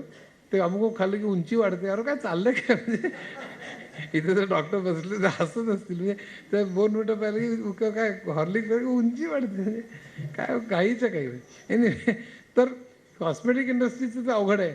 पण एकंदरीत एंड ऑफ एजिंग म्हणजे त्याच्यामुळे माणसं इनफॅक्ट तुम्हाला हे सांगायला पाहिजे की त्याच्यावर खूप म्हणजे त्या लिटरेचर खूप आहे. माणूस किती जगू शकेल ह्याच्यावर खूप मतभेद आहेत. एका माणसाने सांगितलंय, एका माणसाने अजून एका 100 वर्षांनी माणसाचं आयुष्य 100 वर्षांनी. काही माणसं म्हणतात 120, काही 150 असं सगळं आहे. काही एका माणसाने म्हणजे 1400 वर्ष. नो दिस इज म्हणजे भयंकर आहे प्रकार आउटरीचेस. पण मुख्य म्हणजे 1400 सोडून द्या. पण 100-150 वर्षांनी आयुष्यमान 150-200 वर्ष होण्याचे काय. आत्ताच कित्येक जण 100 वर्ष जगतात जपान. ॲव्हरेज हे 150-200. पण कल्पना करा तुम्ही 150-200 वर्ष जर झालं तर कसं जगालो. एक 80 वर्ष झाली, 70-80, कधी गोळी घ्याल, पुन्हा 20-30 वर्ष निश्चित पडाल, पुन्हा जागे झालं की पुन्हा नवीन मित्रमैत्रिणी कोण आहेत, नवीन हॉटेल कुठली आहेत, नवीन सिनेमे कुठले आहेत, 20-30 वर्ष पुन्हा एक गोळी घ्याल, पुन्हा पुन्हा अगं करणार काय ना. 150-200 वर्ष करायचं काय हा प्रश्न तर तर त्यावेळेचं आयुष्य कसं असेल आणखीन एक वेगळा मुद्दा. पण त्याच्यावरती खूप हे आहे ट्रॅव्हलचं, तसंच अनेक क्षेत्रात ह्याच्यावर ते ह्याच्यात आपल्याला खूप बोलता येईल. पण ह्याच्या या सगळ्यामध्ये उद्याच्या जगात काय काय विशेषतः तरुण मुलांना मी आता सांगतोय की यशस्वी होण्याकरता आता यश वगैरे म्हणजे अलीकडे इतकं वाईट झालेलं आहे. यश म्हणजे पैसा, यश म्हणजे 3 BHK 4 BHK अमेरिका म्हणजे यश. मी स्वतः मानत नाही तसं. ज्याने मुसाफिर वाचलं त्यांना माहीत असेल कदाचित. म्हणजे ती फारच वाईट डेफिनेशन आहे. यश वापर स्वतःला जे करायला मिळावं असं वाटतं. मग फोटोग्राफी असेल, संगीत असेल, काय जे आपल्याला जे आनंद देतं ते करायला मिळावं असं वाटत असतं ते करता येणं ह्याला मी यश म्हणतो. पण प्रत्येकाची डेफिनेशन वेगळी असते. आज सगळी माणसं नुसती पैसा आणि प्रसिद्धीच्या मागे धावत आहेत. पण यशस्वी म्हणजे अशा तऱ्हेने आजच्या जगामध्ये जी यशाची कल्पना आहे त्या दृष्टीने मी बोलतोय, ती मला मान्य नाही, हा वेगळा मुद्दा. पण असं म्हणा की या जगात टिकण्यासाठी काय केलं पाहिजे एवढं मी सांगून थांबणार आहे. 3-4 गोष्टी केल्या पाहिजेत. एक म्हणजे जो सतत प्रचंड बदल जो होतोय त्या बदलाला तुम्ही सामोर, आणि फक्त माणसांना लागू नये तर कंपन्यांना पण लागू आहे. आता कोडॅक ॲनालॉग फिल्ममध्ये बॉस होती. बॉस 1988 साली त्यांचा CEO ची रेस होती. 2 CEO, एक CEO रिटायर झाला होता, एक CEO ॲनालॉग म्हणत होता आणि दुसरा CEO डिजिटल फिल्म म्हणत होता. ॲनालॉग फिल्म फार कॉम्प्लिकेटेड असतं, 23 लेयर्स असतात, केमिकल प्रोसेस प्रचंड कॉम्प्लिकेटेड असते. आणि कोडॅक मोनोपोली होती. पण डिजिटल फिल्म बनवणं सुरू झालं. पण एक म्हणत होता आपण एवढं रिसर्च केलं आहे, आपलं एवढं मोनोपोली, आपलं एवढे हे आहे, तर आपण ॲनालॉगच पद्धतीने करूया. दुसरा डिजिटल म्हणत होता, पण त्याला त्यांनी नेमला नाही, ॲनालॉगलाच नेमला आणि कोडॅकने मार खाल्ला आणि फुजी फिल्म अर्थातच पुढे गेली. सो असे खूप आहेत. म्हणजे ब्लॅकबेरी, एकीकडे सगळीकडे ब्लॅकबेरी दिसायचं, पण अँड्रॉइड आलं आणि संपलं. त्यांचं SMS ची स्कीम तर भयंकर सुंदर होती. नोकिया होती नव्हतीच, आता पुन्हा चीनमध्ये सुरू झाली, पण होती नव्हती खलास झाली. एवढी मोठी, मी जेव्हा जायचो मी फिनलंडमध्ये, काय साम्राज्य, ते कसं जायला पाहिजे, इथे सगळी प्रत्येकाच्या हातात नोकिया, हो प्रत्येकाच्या हातात नोकिया, साम्राज्य खलास झालं, उद्ध्वस्त. ब्लॉकबस्टर माझी कंपनी ती नेटफ्लिक्समुळे खराब झाली. अशी उदाहरणं इतकी आहेत. म्हणजे आणि उद्याच्या जगात त्यामुळे the way you do business going to change tremendously. उदाहरणार्थ उबेर, त्यांच्याकडे एकही स्वतःची गाडी नाही, म्हणजे पण ते संपूर्ण म्हणजे तसंच हॉटेल बुक करणं, ओयो काय नव्हतं, त्यांची स्वतःची रूम आहे आणि ते विकतात. मॉडेलच बदललं सगळं. बिल गेट्सनी एक सुंदर पुस्तक लिहिलं बघा, business at the rate of light का असं काहीतरी. आणि ते त्या काळात मला ते खूप हे वाटत होतं, म्हणजे फ्युचरिस्टिक वाटत होतं, आणि अजूनही आहे किंचितचं. फार सुंदर पुस्तक आहे ते, इतकं सोपं आणि सुंदर आहे पुस्तक की नक्की त्यांनी कोणाकडे लिहून घेतलंय. पण फारच सुंदर पुस्तक आहे, जरूर वाचा, business the speed of light. पण त्यामध्ये तो म्हणतो की सगळे इंटरमिडिएटरीज नष्ट होते. बघा ते महत्वाची गोष्ट ते आपल्याला दिसतंय आता. पूर्वी कसं असायचं, हिंदुस्थान लेवर सोप मॅन्युफॅक्चर करायचा, मग सोपचे होलसेलर असे रिडिस्ट्रीब्युशन स्टॉकिस्ट असायचे. मी HLL काम केलं 4 वर्ष, मला माहिती आहे. त्यानंतर मग आपण किराणाच्या दुकानापर्यंत तो साबण येईपर्यंत अशा लेयर्स असायचे. हे सगळे लेयर्स नष्टच होतील म्हणले, आज नाही पुढच्या 10-15 वर्षात. कारण तुम्ही डायरेक्टली ऑर्डर करू शकता ना. एक लक्षात ठेवा, जेव्हा ॲमेझॉनमध्ये तुम्ही डायरेक्टली पुस्तकं मागवायला लागला, त्या अनेक पुस्तकांची दुकानं बंद व्हायला लागली. Barnes and Noble was almost finished. पुण्याला म्हणजे आता पॉप्युलर आहे बुक गंगा आहे की त्या लाईनमध्ये, पण त्या लाईनमधली 1-2 दुकानं बंद झाली. आणि आज दुकानदार, मी अनेकांशी बोलतो, पॉप्युलर उदाहरण गाडगे मला नेहमी सांगतात की उद्या काय होईल आमचं काही मला माहिती नाही, सगळी माणसं आता ॲमेझॉनवर मागवतात. आता भारतामध्ये अजून इंटरनेट वापरणारे कमी आहेत, पण उद्या सगळेच जर वापरायला लागले आणि सगळे पुस्तकं तिकटच मागवायला लागले, म्हणजे प्रकाशक त्या ॲमेझॉनला देणार, ॲमेझॉनकडनं तुम्ही घरी मागवणार, पुस्तकाचं दुकान कशाला पाहिजे मध्ये. इंटरमिडिएटरीज खलास होणार आहेत, लक्षात ठेवा. आणि बिल गेट्सनी 1990 सालात लिहिलेलं पुस्तक आहे ते, सुपर पुस्तक आहे. बिझनेस स्पीड सुपर पुस्तक म्हणजे जरूर वाचा. त्यावेळेस मला वाटलं एवढं होईल म्हणजे मी त्यावेळेस सेमिनार मी स्वतः बोलायचो की कधीतरी होईल म्हणून किंवा फ्युचरिझममध्ये बोलायचो, पण आता ते दिसतंय. म्हणजे आता तुम्ही डायरेक्टली वस्तू ऑर्डर करू शकता आणि नुसतं पुस्तक नाही, अनेक गोष्टी तुम्ही डायरेक्टली ऑर्डर करू शकता आज. सो हे जसं वाढेल मग दुकानांचीच काय गरज पडणार आहे. तुम्ही आज जर का व्हॅन हुसेनकडनं मग इनफॅक्ट असंही शक्य आहे ना, तुम्हाला एक शर्ट हवा आहे, मग तो विचार तुमचा कुठला साईज आहे, मग हा साईज, मग हाफ का फुल, मग हाफ का फुल, मग कॉलर काय जे काय तुम्ही जे काय सगळं चूज केलं की तो तुम्हाला दाखवेल हा का हा कलर तुम्ही चूज करा, साईज चूज करा, हे किंमत दाखवेल. किंमत क्रेडिट कार्ड दिली की डिलिव्हरी टाईम इज 2 days आणि 2 दिवसांनी दिली. आता साधारण तुम्हाला व्हॅन हुसेन पूर्वीचा अनुभव असतो, त्यामुळे जाऊन ट्राय करायचं वगैरे गरजच नाही. सो उद्या शूजचं तसंच होईल, अनेक गोष्टी. मग शूजची दुकानांचं काय होईल. सो एक लक्षात ठेवा की उद्याची बिझनेस मॉडेल्स जी असतील ना ती ह्यूजली डिफरंट असतील. तुम्हाला एक उदाहरण देतो. उद्याच्या जगामध्ये आणि मी हे पेटीएम येण्याच्या अगोदर लोकांचा विश्वास नव्हता, आता आहे. नाणी, नोटा, credit card, debit card, chequebooks नष्ट होतील. कारण सगळे पैसे मी तुमच्या मोबाईलवरती जे शून्य आणि एकच्या स्वरूपात मांडलेला आकडा आहे. तुम्ही काम केलं की सॅलरी जमा होणं म्हणजे शून्य आणि एकच्या स्वरूपात त्यातली अमाऊंट वाढणं. तुम्ही दुकानात जाता म्हणता की किंवा ॲमेझॉनवर खर्च करता, दुकानात तरी कशाला जाता. तुम्ही घरनं म्हणाल की मला हा शर्ट हवा आहे, की तो शर्ट तुमचे पैसे शून्य आणि एकच्या स्वरूपात मोबाईलमधले म्हणजे तुमच्या बँकेतले कमी होतात. तुम्ही लोनला अप्लाय करता इलेक्ट्रॉनिकली, तुमचा मॅनेजर ते बघतो कम्प्युटरवरती, तो फॉरवर्ड करतो, तो अप्रूव्ह जरी करतो किंवा अमाऊंट मोठी असेल तर फॉरवर्ड करतो, ते अप्रूव्ह होतं. अप्रूव्ह झाल्यानंतर इलेक्ट्रॉनिकली तुमच्या मोबाईल म्हणजे तुमच्या बँकमध्ये शून्य आणि एकच्या स्वरूपात अमाऊंट जमा होते. कुठेच नोटा नाणीचा प्रश्नच येत नाही.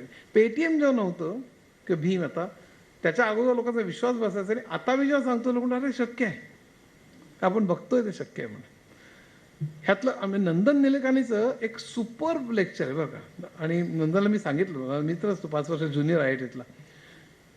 त्याचं the future of financial services यूट्यूबवर असेल बहुधा, पण मी ऐकलंय ते. सुपर लेक्चर आहे. मला हे असं वाटायचं की नाणी नष्ट होणं वगैरे कदाचित 25 वर्ष लागतील.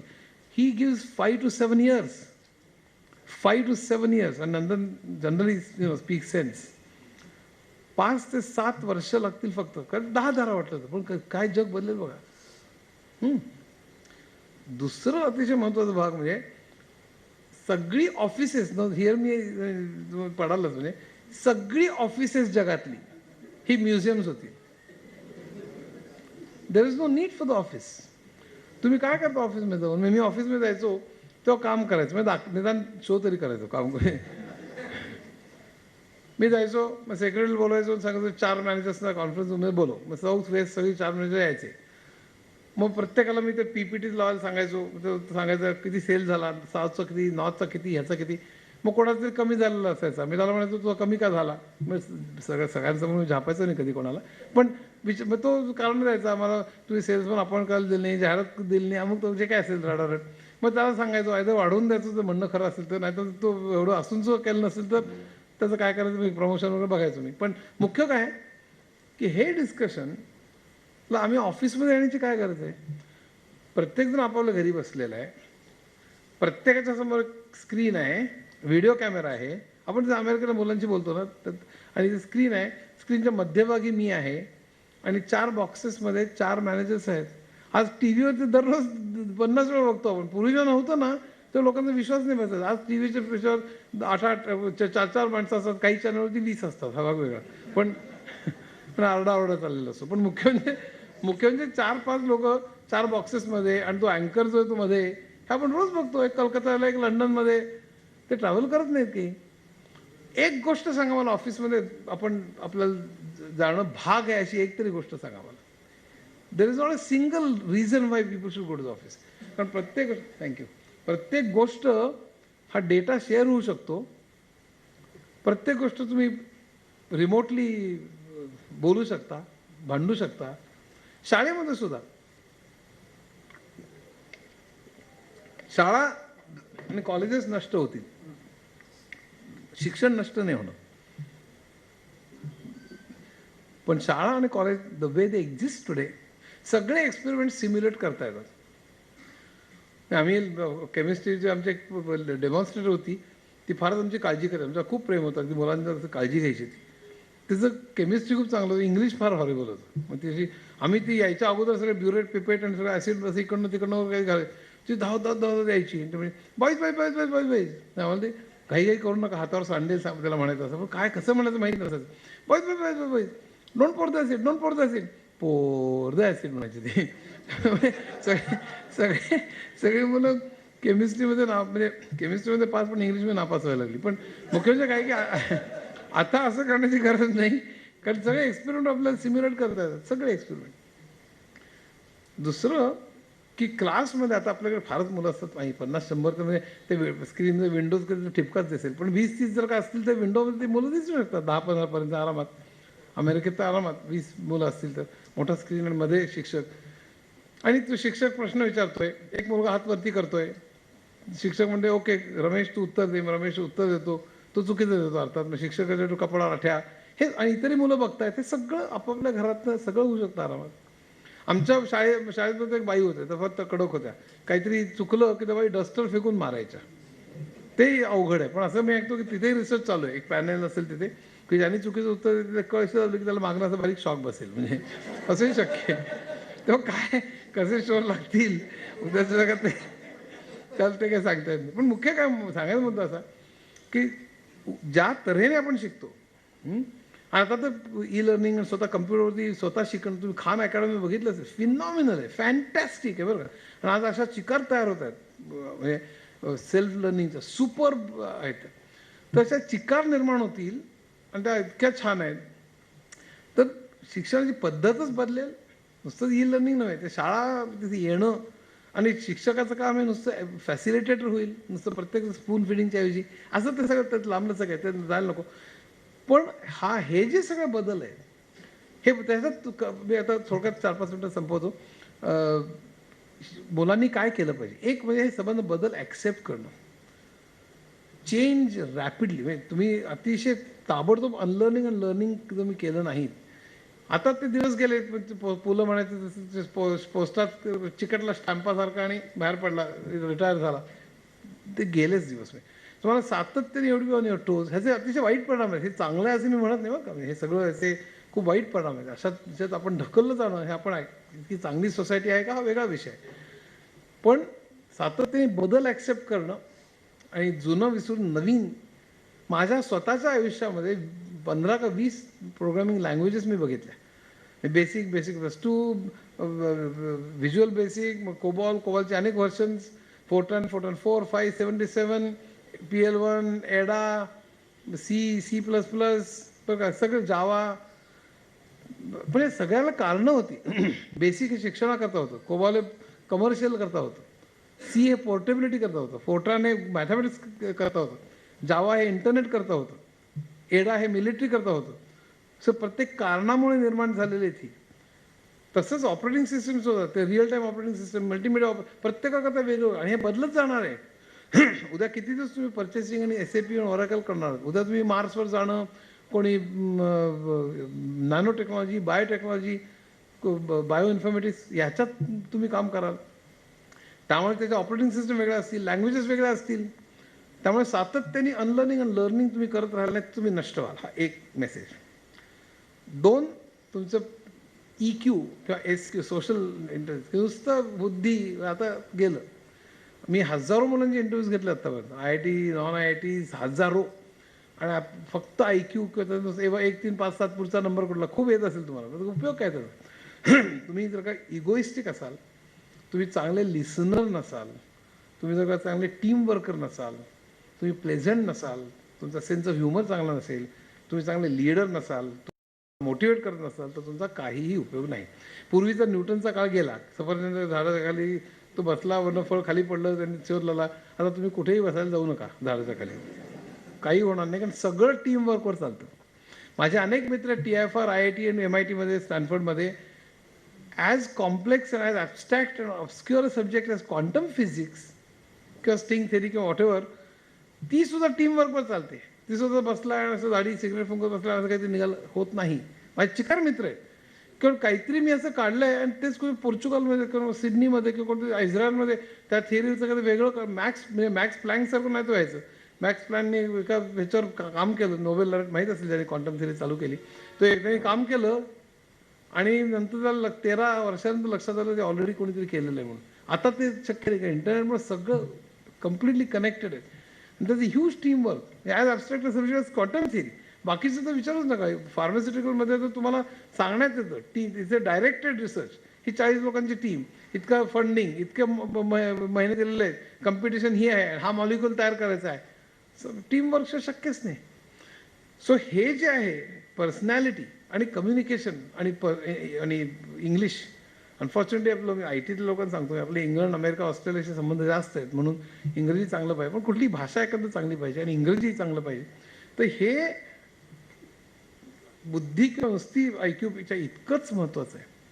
आणि लास्ट बट नॉट लिस्ट की एंटरप्रेन्योरशिप नुसतं जॉब करणं हे आता सोडून आपण एंटरप्रेन्योरशिप सुद्धा आपल्यात कशी वाढवता येईल हे सुद्धा आपण बघितलं पाहिजे. आणि सगळ्यात शेवटला मुद्दा, हे सगळं जरी झालं तरी 50% लोक भारतात असे आहेत, ऑफिशियल स्टॅटिस्टिक्स 22% लोक बिलो पॉवर्टी लाईन असले तरी मला माहिती आहे की ॲक्च्युली जवळपास 50% लोक आहेत की हो deprived of the opportunities to learn take higher education.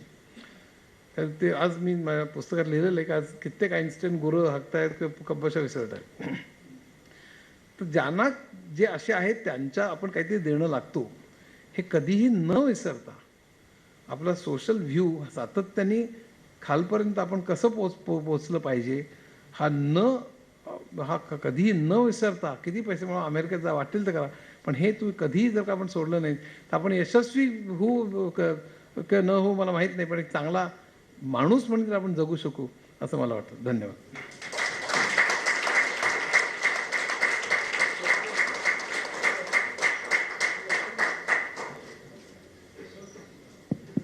आपल्या प्रथेप्रमाणे 5 प्रश्न विचारण्याची संधी आहे. कोणाला काही विचारायचे प्रश्न हात वर. हां, मखिजा सर.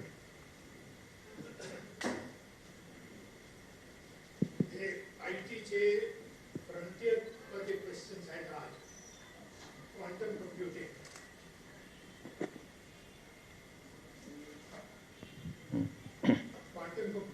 बद्दल आपलं काय सांगायचं आहे, काय शिकले? क्वांटम कम्प्युटिंग असं इथे एक्सप्लेन करणं खूप अवघड आहे, पण इसेन्शियली अनसर्टनिटी जी आहे ती आत्तापर्यंत काय झालेलं आहे की 0 and 1 हे रिप्रेझेंट कसे करायचे हे म्हणजे आत्तापर्यंत कसं आहे की करंट आहे का नाही, 0 and 1 असं आपण म्हणतो.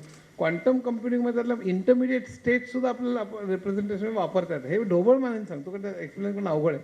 त्यामुळे आपल्याला अनेक बिट्स एकाच वेळेला रिप्रेझेंट करता येणं शक्य आहे, 3 बिट्स एकाच स्टेटमध्ये, असं ते अगदी थोडक्यात सांगायचं म्हणजे. त्यामुळे पॉवर खूप वाढेल त्याची आणि ॲबिलिटी खूप वाढण्याची शक्यता. अजून रिसर्च चालू आहे त्याच्यावर, अजून ते पूर्णत्वाला आलेलं नाही आहे. डॉक्टर साहेब Lele sir. Open source software काय म्हणते अब्दुल कलाम म्हणाले होते open source is the only way to go for India. I completely support open source. Open source पहिली ओपन सोर्स हॅक करणं अवघड असतं, त्यात तुम्ही हे करू शकत नाही. मायक्रोसॉफ्टमध्ये जे अनेक बग्स येतात, अनेक वेळ हे होतं, तसं ओपन सोर्स होत नाही पहिली गोष्ट. पण तरीसुद्धा ओपन सोर्समध्ये युजर फ्रेंडलीनेस हा अजूनही प्रॉब्लेम आहे. ते जेव्हा जास्त युजर फ्रेंडली होईल, मी युनिक्स आत्तापर्यंत एवढी पॉप्युलर का नाही मायक्रोसॉफ्ट एवढी किंवा लायनक्स, द ओनली रिझन इज की ते युजर फ्रेंडली जेवढं जास्त होईल आणि जास्त मायक्रोसॉफ्टमध्ये कित्येक ज्या हे आहेत काय त्याला म्हणतात फॅसिलिटीज आहेत त्याच्यापेक्षा चांगल्या जर का ऑफर करायला सुरुवात केली तर लायनक्स खूपच पुढे जाईल. नाही असं आहे, ओपन सोर्सचं अनेक ऑर्गनायझेशन्स आहेत, पण असं आहे मायक्रोसॉफ्ट बिग बॉस म्हणजे त्यांनी इतका पैसा खर्च करतात ते पुन्हा नवीन काहीतरी काढत राहतात. So it's a race of money versus the will to. पण आय ॲग्री की अल्टिमेटली ओपन सोर्स अफोर्डेबल आहे, व्हायरसेस जास्त शिरू शकत नाही त्याच्यामध्ये, म्हणजे so far it is far better. अनेक तऱ्हेने हे जास्त अफोर्डेबल आहे, पोर्टेबल आहे, जसं युनिकोड उदाहरण is portable all over. I think open source generally is a far better solution to reach out to the common man. आणि I agree with doctor Kalam definitely. तुम्हाला विचारायचं होतं. शेवटचं तुम्ही म्हटलं ना 50% शिक्षणापासून वंचित आहेत त्यांच्यासाठी तुम्ही काहीतरी करा, म्हणजे याचा इन्फॉर्मेशन करण्याची काय सवय? म्हणजे काय माहिती का, म्हणजे त्याचं उदाहरण देतो मी. म्हणजे आजची हेल्थकेअर सिस्टमचं एक उदाहरण घेऊ आपण. म्हणजे माझ्या मते भारत IT सुपर पॉवर आहे वगैरे सगळं बंडल आहे.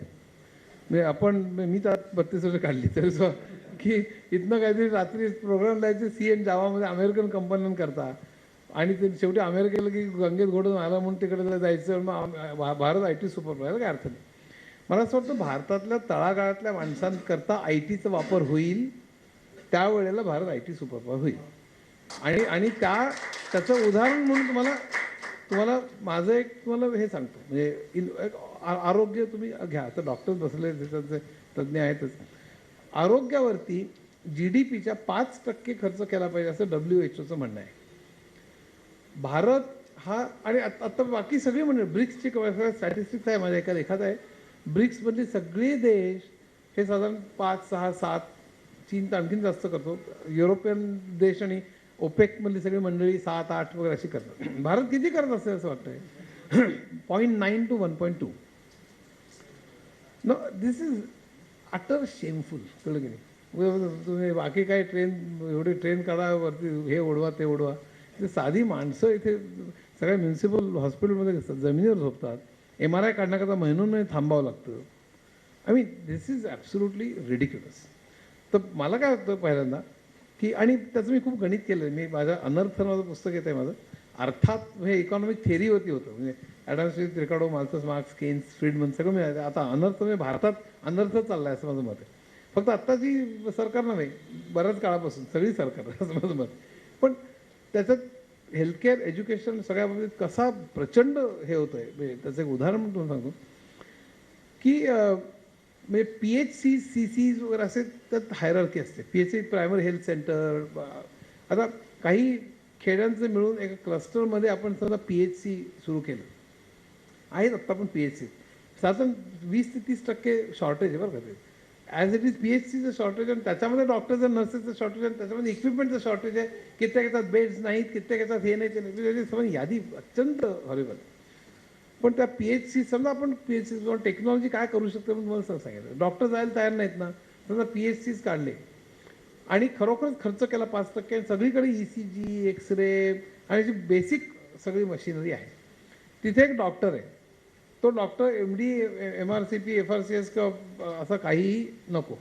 MBBS तो चालेल. इव्हन माझं तर म्हणणं MBBSच्याही खालचा चालेल. मी तर असं विचार केला होता, मी मॉडेल बांधताना त्याच्यावर सगळे डॉक्टर कदाचित तुटून पडतील की BSc बायोलॉजी झालेला, पण त्याला 2 ते 3 तुम्ही एक ग्राफ काढलात ना, 90% लोक कॉलरा, मलेरिया, टायफॉईड, हिवताप, डायरिया, 90% लोक जे येतात ते 10% किंवा 5% लोक काहीतरी आणखीन कॉम्प्लिकेटेड होऊ शकतात. तर ते हँडल करणारा जो काही माणूस आहे, तो हँडल करणारा माणूस एक तिथे असेल, आणि त्याला तेवढं कळायला पाहिजे 10% काय आहे तेवढं त्याला कळलं पाहिजे, हे आपल्या हाताच्या बाहेर. ते झालं की तिथली नर्स जी असेल ती त्या माणसाला जीभ दाखव म्हणेल.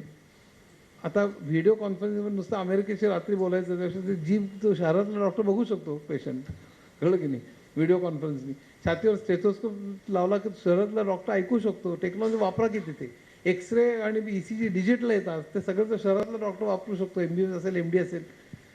आणि तो डॉक्टर म्हणतो की अरे तू आता हे औषध त्यांनी जे दिलेलं आहे ते बदल आणि हे औषध घे. आणि 10 दिवसांनी पुन्हा तो येतो, पुन्हा या सगळ्या टेस्ट रिमोटली होतात. आणि तो म्हणतो काय तुला कसं वाटतंय? तो म्हणतो नाही अजून बरं नाही. मग तो म्हणतो नाही तू आणखी आता तुला हे करायला पाहिजे, एक्सरे काढायला पाहिजे अमुक. आणि त्यानंतर फायनली ही डिसाईड्स की नाही तुला शहरात यायला पाहिजे आणि आपण ऑपरेशन करू. ह्या सगळ्या बेसिक 90 ह्याच्यात काही डॉक्टर्स भयंकर एलिटिस्ट भूमिका. पण त्याचं डॉक्टर त्याचं समजा डायग्नोसिस चुकलं तर एक पेशंट म्हणणार आज डॉक्टर्सच नाही त्यामुळे 40% लोक मरतात, त्याचं काय?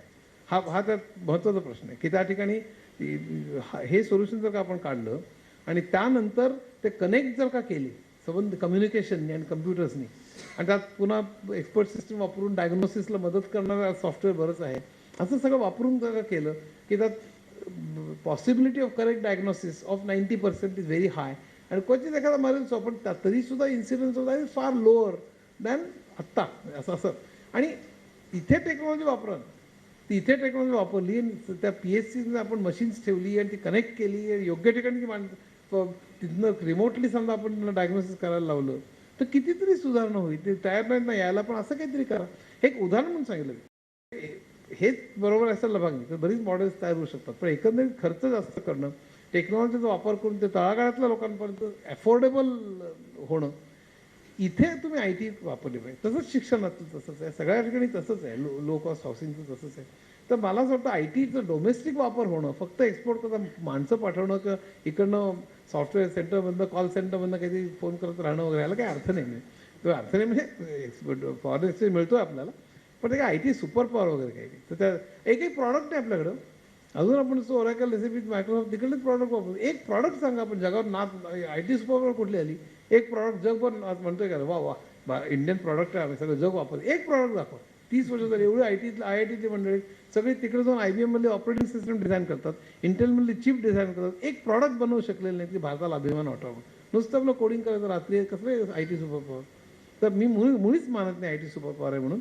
आणि हे जर का झालं आणि प्रॉब्लेम मी त्याला दोषही देत नाही, कारण product is a very complex subject. मी त्यात 2-3 तास बोलू शकेन. मी टाइम्समध्ये लेख लिहिला होता. पण निदान भारताकरता डोमेस्टिक वापरा आणि एज्युकेशन हेल्थकेअर करता वापरा, तर भारत मग त्याला मी IT सुपर पॉवर म्हणेन. चौथा प्रश्न हा पाठीमागे विद्यार्थी. कशाबद्दल? फ्रेशर्स आणि त्यांची IT इंडस्ट्रीमध्ये पावलवाट कशी असायला पाहिजे? म्हणजे कळलं नाही मला. फ्रेशर्सनी काय केलं पाहिजे तर हां पुढे पुढे मी आता सांगितलं की फ्रेशर्सचे उदाहरणार्थ मी I will you what I would do I can just talk about this. म्हणजे मी उदाहरणार्थ माझे फंडाज टेक्नॉलॉजीचे नक्की चांगले, आणि by fundas I mean instance नव्हे. लोक मला विचारतात ओरॅकल 9i करू का वगैरे असलं काहीतरी, SAP हे व्हर्जन करू. हे SAPचं व्हर्जन सोडा, तुम्हाला प्रोडक्शन प्लॅनिंग कळलं आहे का, तुम्हाला ERP कळलं आहे का. मी मुसाफिर लिहिलेलं आहे. मी ERP शिकणं, मी इंग्लंडला गेलो होतो तेव्हा ERP शिकण्याकरता काय केलं, इंग्लिश तो शिकण्याकरता काय केलं मी लिहिलं आहे त्याचं. तर कुठलीही गोष्ट तुम्ही खोलवर जाऊन त्याचं तुटून पडून तुम्ही जर का केली, मग आता उदाहरण इंग्लिश सुधारणं, मी मुसाफिर लिहिलेलं माझा पहिल्या वर्षी माझा अपमान झाला, कारण मी मराठी मीडियममध्ये शिकलेला आणि मला असा बाकी म्हणजे इंटेलेक्च्युअल आपण मला फारसं आवडत नाही. म्हणजे कारण तुझ्याकडे पैसे नाही, तू दिसायला चांगलं नाही म्हटलं तर मला फार काही वाटत नाही, कारण ते खरं बोललं तर वाईट कशाला वाटा. पण कोणी जर म्हटलं तुला अमुक येत नाही की मला भयंकर राहा, कारण त्या बोर्डात 16 पहिला गणितात सगळं मला आपण फार मोठे ते पुढे गळून पडला, ते भाग सोडून द्या. पण त्या वेळेला मी चिडून 10 महिने फक्त इंग्रजी केलं. ते इंग्रजी सुधारणं अनफॉर्च्युनेटली त्याला महत्त्व आहे. इंग्रजीला खरं काय महत्त्व आहे, इंग्रजी आणि मराठीत काय फरक आहे, पण या जगात आहे अनफॉर्च्युनेटली. तर इंग्रजी सुधारणं, कम्युनिकेशन सुधारणं, टेक्नॉलॉजीमध्ये ऑपरेटिंग सिस्टम्स, कम्युनिकेशन्स, कंपायलर्स, बेसिक्स सुधारणं, इन्स्टन्स नव्हे, SAPचं व्हर्जन नाही, त्यातलं थेरी आतली ही, म्हणजे ते केलं तर तुम्हाला बदलणं सोपं जातं ना. अनलर्निंग आणि लर्निंग फार फास्ट तुम्ही करू शकता. हे तुम्ही करायला पाहिजे असं मला वाटतं. आणि मला खरं सांगू का, म्हणून मुसाफिर वाचा असं मी म्हणेन की फक्त टेक्नॉलॉजी आणि जावा आणि हे असं ते झालं, त्यामुळे तुम्ही एकंदर आयुष्यामध्ये एक कुतूहल जागं ठेवा, आयुष्यामध्ये इंटरेस्ट घ्या, अनेक विषयात रस घ्या, संगीत असो, साहित्य असो. एक चांगला माणूस म्हणून, एक पर्सनॅलिटी, सुसंस्कृत माणूस म्हणून पर्सनॅलिटी डेव्हलप केली पाहिजे असं मला मनापासून वाटतं. आणखीन एक विद्यार्थ्यांकडनं प्रश्न काही आहे कुणाला विद्यार्थी वर्गात? हा विचारा. हां बिटकॉइन आता ते अजूनही माहिती मी असे सांगू शकणार नाही, पण बिटकॉइन्स ही एक पुढच्या जगामध्ये बिटकॉइन्स ही करन्सी येईल, म्हणजे ते येण्याच्या मार्गावर आहे. पण ते फार कॉम्प्लिकेटेड विषय आहे. म्हणजे बिटकॉइन्सचे कन्व्हर्शन रेट करतात आणि ते कुठे स्टोअर करतात आणि कशी येते आणि काय वगैरे, हा फार कॉम्प्लेक्स इश्यू आहे अजूनही. तर प्रॉब्लेम्सही खूप आहेत, सिक्युरिटीज प्रॉब्लेम्स आहेत. त्यामुळे ते अजून सोडवल्याशिवाय ते अजूनही पॉप्युलर आणि सर्व प्रिव्हेलंट होईल असं मला वाटत नाही. पण आपण त्याच्यावरती काम खूप जोरात चालू आहे सध्या. हां कोणाला विद्यार्थी? हां लास्ट आर्टिफिशियल इंटेलिजन्समुळे पुढच्या 10 वर्षात जॉबवर खूप परिणाम होणार आहे, हो. असं सध्या लोक म्हणतात. हो हो तर ते कितपत आहे आणि त्यासाठी काय केलं पाहिजे? नाही, हे बऱ्यापैकी प्रमाणात खरं आहे. एक लक्षात ठेवा, कम्प्युटर किंवा आर्टिफिशियल इंटेलिजन्स काय गोष्ट करू शकतो, 3 गोष्टी. एनिथिंग रिपिटेटिव्ह, एनिथिंग डेंजरस, कळलं की एनिथिंग डेंजरस, एनिथिंग रिपिटेटिव्ह आणि anything that can be framed in logical algorithm. तुम्ही कुठल्याही गोष्टीचं अल्गोरिदम जिथे मांडू शकता ते सगळं ऑटोमेट होणं शक्य आहे उद्याच्या जगात. सगळं म्हणून सॉफ्टवेअरमधलं टेस्टिंग ऑटोमेट होत आहे आता. कारण टेस्टिंग तुम्ही कसं करायचं कॅन बी ऑटोमेट. पण आणि आत्ता त्याचे व्हेरी होतात. एका एस्टिमेटप्रमाणे 65% जॉब जातील बाय 2030 वगैरे. एका एस्टिमेटप्रमाणे 50% जातील. मला थोडेसे जास्त अलार्मिस्ट वाटतात. तुम्हाला एक सहज म्हणून सांगतो, जेरेमी रेफ्किन नावाचा मनुष्य होता. 1997 साली त्यांनी एंड ऑफ वर्क नावाचं पुस्तक लिहिलं आणि त्या पुस्तकामध्ये त्यांनी ऑटोमेशनमुळे सगळे जॉब्स कसे नष्ट होतील, फार मोठा इकॉनॉमिस्ट, उत्कृष्ट पुस्तक आहे. एंड ऑफ वर्क जरूर वाचाच. रीड्स लाईक मी भारावून गेलो होतो त्याने, मी काय होणार 1997 साली. आणि पण ते बरोबर ठरलं नाही त्या काळात. आता ते खरं ठरायला लागलेलं आहे. त्या काळात त्यांनी सांगितलं होतं आणि त्यांनी प्रेडिक्शन केलं 1997 साली की बाय 2005. इनफॅक्ट वर्क 2000 नावाचं आणखीन एक पुस्तक आहे बरं का. त्यात सुद्धा म्हणजे हॉलंडमध्ये एका पूर्ण फॅक्टरीमध्ये इतके मिलियन टन्स तयार होतात, पण त्यात 3च कामगार कसे काम करतात, चिक्कार वर्णन अशी ऑलरेडी कसं कमी होतंय काय होतंय असं. पण अमेरिकेला आणि सगळे आपण एक अलार्मिस्ट असं एक चित्र उभं करण्याची एक सवय आहे. पण आता मात्र ते खरं ठरण्याची बरीच शक्यता आहे. याचं कारण आर्टिफिशियल इंटेलिजन्स हा खरोखर प्रचंड वेगाने अनेक क्षेत्रामध्ये घुसलेला आहे. त्याचे फायदेही आहेत, त्याचे तोटेही आहेत. मी त्यात शिरत नाही, कारण यावरती माझ्याकडे खूप मटेरियल बोलण्यासारखं खूप आहे. पण the worst thing that I foresee, मी तुम्हाला एक सहज सांगतो, वर्स्ट थिंग जसं ड्रोन झालेले आहेत ना, तसं AI मुळे उद्या आर्मीज तयार केल्या. ती काय असतं की मी मोठ्या ॲसिडमध्ये हात घालू शकत नाही कारण ते हे होईल, पण रोबोला हात घालू शकता ना. मंगळावरती मी जाऊन हे पण रोबो करू शकतो, म्हणून तो रोबो पाठवून ती माती जमा करतात, हे करतात ना सगळे. तर उद्याच्या जगात काहीच होणार नाही. ड्रोन्स का अमेरिकन चालू केली, वैमानिक मरणार नाही म्हणून ना. ड्रोन्स इराकमधले किती बॉम्बफेक केली तर किती सिव्हिलियन्स मेले आपल्याला माहिती आहे. AIचे जर का कॉस्ट ऑफ प्रोडक्शन कमी झालं आणि ते काहीतरी पॉयझनस गॅस सोडणारे त्यांनी रोबोट्स तयार करून तशा आर्मीज तयार करून जर हल्ले सुरू केले तर काय होणार होतं त्याच्याला. आणि it is not far away. तर AIचं काय चित्र उभं राहू शकतं ह्याच्यावर तर खूप आहे. It's not science fiction. I mean it is quite possible. पण दुसराही भाग असा की AI मुळे ड्रजरी जाणं, तोचपणा जाणं आणि डेंजरस खाणीमध्ये असेल, परग्रहावर असेल किंवा केमिकल्समध्ये असेल, हे ड्रजरी जिथे आहे, जिथे डेंजरस आहे किंवा रिपिटेटिव्ह ड्रजरी आहे की जे जे अल्गोरिदममध्ये शक्य आहे ते ऑटोमेट होईल. आणि that work is estimated to be around 50% by some people 65%. I personally believe 30-40%. पण तरी 30-40% झालं ना, 25-30% जरी झालं तरी त्याचे खूप परिणाम होणार. आता शेवटी उत्तर सांगतो ते खूप लांब तासभर बोलू शकेन मी. कारण AI मध्ये 6 प्रकार आहेत. 6 AI इज डिवायडेड इन 6. म्हणजे computer vision, computer language, natural language processing which is extremely complex. Extremely the most complex is natural language processing. आणि त्यात बिग डेटा नाही म्हणत, पण त्यात कनेडियन कंपनीने फार इंटरेस्टिंग एक्सपेरिमेंट केला. आपल्याला वेळ आहे की 2-4 मिनटं चालेल ना. तुला एक सहज सांगतो कशी गंमत आहे बघा. ऑटोमॅटिक ट्रान्सलेटर्स चालू होते. ऑटोमॅटिक ट्रान्सलेशनमध्ये त्यांचं काय म्हणणं होतं की मला भारतीय समजा हिंदीमधनं इंग्लिश ट्रान्सलेट करायचं, ते ऑटोमॅटिक कसं करता येईल. एक टेक्स्ट घ्यायचं इनपुट म्हणून आणि कम्प्युटरचं ते ट्रान्सलेट करून बाहेर पडा, असा तो खूप मोठा प्रयत्न चालू होता. कारण कॅनडामध्ये विशेषतः फ्रेंच आणि इंग्लिश दोन्ही बोललं जातं. Especially the problem is facing Canada, कारण तिथे लोकांची वस्ती होती वगैरे. सो गव्हर्नमेंट डॉक्युमेंट्स हे एका भाषेतली दुसऱ्या ट्रान्सलेट करणं हा खूप मोठा प्रॉब्लेम झाला. लार्ज अमाऊंट ऑफ डॉक्युमेंट ते करण्याकरता त्यांनी काय केलं, तिथे नॅचरल लँग्वेज प्रोसेसिंगमध्ये एक भाषा कम्प्युटरला कशी समजावी त्याच्याकरता भाषेचे नियम, म्हणजे त्याला सिंटॅक्स वगैरे असं सगळं कम्प्युटरचे नियम हे जर का आपण कम्प्युटरला फीड केलं की त्याचा नियम वापरून नको ते करू शकेल, अशी पहिल्यांदा थिअरी होती आणि ती पुढे अजिबात जात नव्हती. तर त्याला बिग डेटा मला माहिती आहे, पण त्याला बिगने सुरुवात होते, ती आता सध्या फार पुढे येते. तर त्याने एका माणसाने काय केलं, एक प्रोग्राम लिहिला आणि इंग्लिश टेक्स्ट त्यांनी त्याला फीड केला आणि इंग्लिश टेक्स्ट त्यांनी फीड केला आणि त्या इंग्लिश टेक्स्ट त्याला अनेक वेळेला तो त्या प्रोग्रामला ऐकवला, म्हणजे इट वॉज फेड टू दॅट प्रोग्राम. आणि त्यातनं तो शिकत गेला. तो प्रोग्राम एक्सपर्ट सिस्टीमसारखा तो ॲक्च्युली शिकत गेला, कारण ह्या फ्रेजेस जास्त वेळ आहेत. त्याचा थिअरी अशी होती की मूल कसं शिकतं, लक्षात ठेवा, मुलाला आपण सिंटॅक्स पहिल्यांदा शिकवतो का? कर्ता कर्म क्रियापद. तो मूल पहिल्यांदा नुसतं ऐकतं आणि तो कॅच करतं. ही थेअरी त्यांनी वापरली की त्यांना त्या सेंटेन्सेसमधली काय सिमिलॅरिटी आहे, काय अगोदर येतं, काय नंतर येतं, म्हणजे कर्ता कर्म क्रियापदपासून काय हे सगळं त्यांनी करून तो त्या प्रोग्रॅमला ते आत्मसात करायला लावलं. लक्षात ठेवा. आणि त्यानंतर त्यांनी फ्रेंच भाषेमध्ये त्यांनी ट्रान्सलेट केलं. ते नियम जे लहान मूल ज्या तऱ्हेने शिकतं त्या तऱ्हेने त्यांनी ट्रान्सलेट केलं आणि ते 90% बरोबर आलं. त्यामुळे आता सिंटॅक्स फीड करून भयंकर कॉम्प्लेक्स ते शिकवणं आणि ते वगैरे ही सगळी प्रोसेस जाऊन आणि त्यांनी आता भराभर लाखो डॉक्युमेंट्स अशा तऱ्हेने ट्रान्सलेट केली.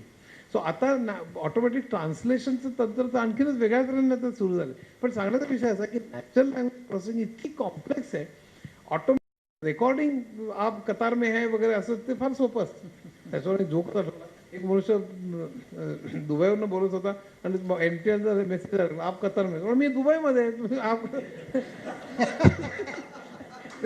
ते सोडून द्या. आता मला जोकची फार सवय आहे त्यामुळे त्याचं भाजीलपणा सोडून द्या. पण मुख्य काय की की याच्यामध्ये automated messages is a simplest thing to do. म्हणजे यात काही विषय नाही. पण भाषा समजणं. मी पुण्याला जाणार आहे तर का मी कलिंगड चांगलं मिळालं तर मी पुण्याला जाणार आहे, नाहीतर मी नाशिकला जाईन. नाशिकला नाही गेलो तर मात्र 2 दिवस औरंगाबादला जाईन. हे फार कॉम्प्लेक्स विषय आहे. लक्षात हे अतिशय अवघड आहे. हे समजणं त्यातलं इफ देन एल्स आणि हे समजणं आणि ते ट्रान्सलेट करणं हे भयंकर आवड. म्हणून त्यांनी अशा तऱ्हेचं चिक्कार टेक्स्ट दिली, त्यातली सिमिलॅरिटी प्रोग्राम शोधायला सांगितली आणि त्याला ट्रान्सलेट करायला लावलं. तर ते AI is a very complex subject. त्यात रिसर्च चालू आहे, प्रचंड पैसा खर्च होतोय. पण सगळी रिपिटेटिव्ह सगळं जाईल, त्यामुळे जॉब जातील. एक शेवटला एक मिनटं 2 संपवतो.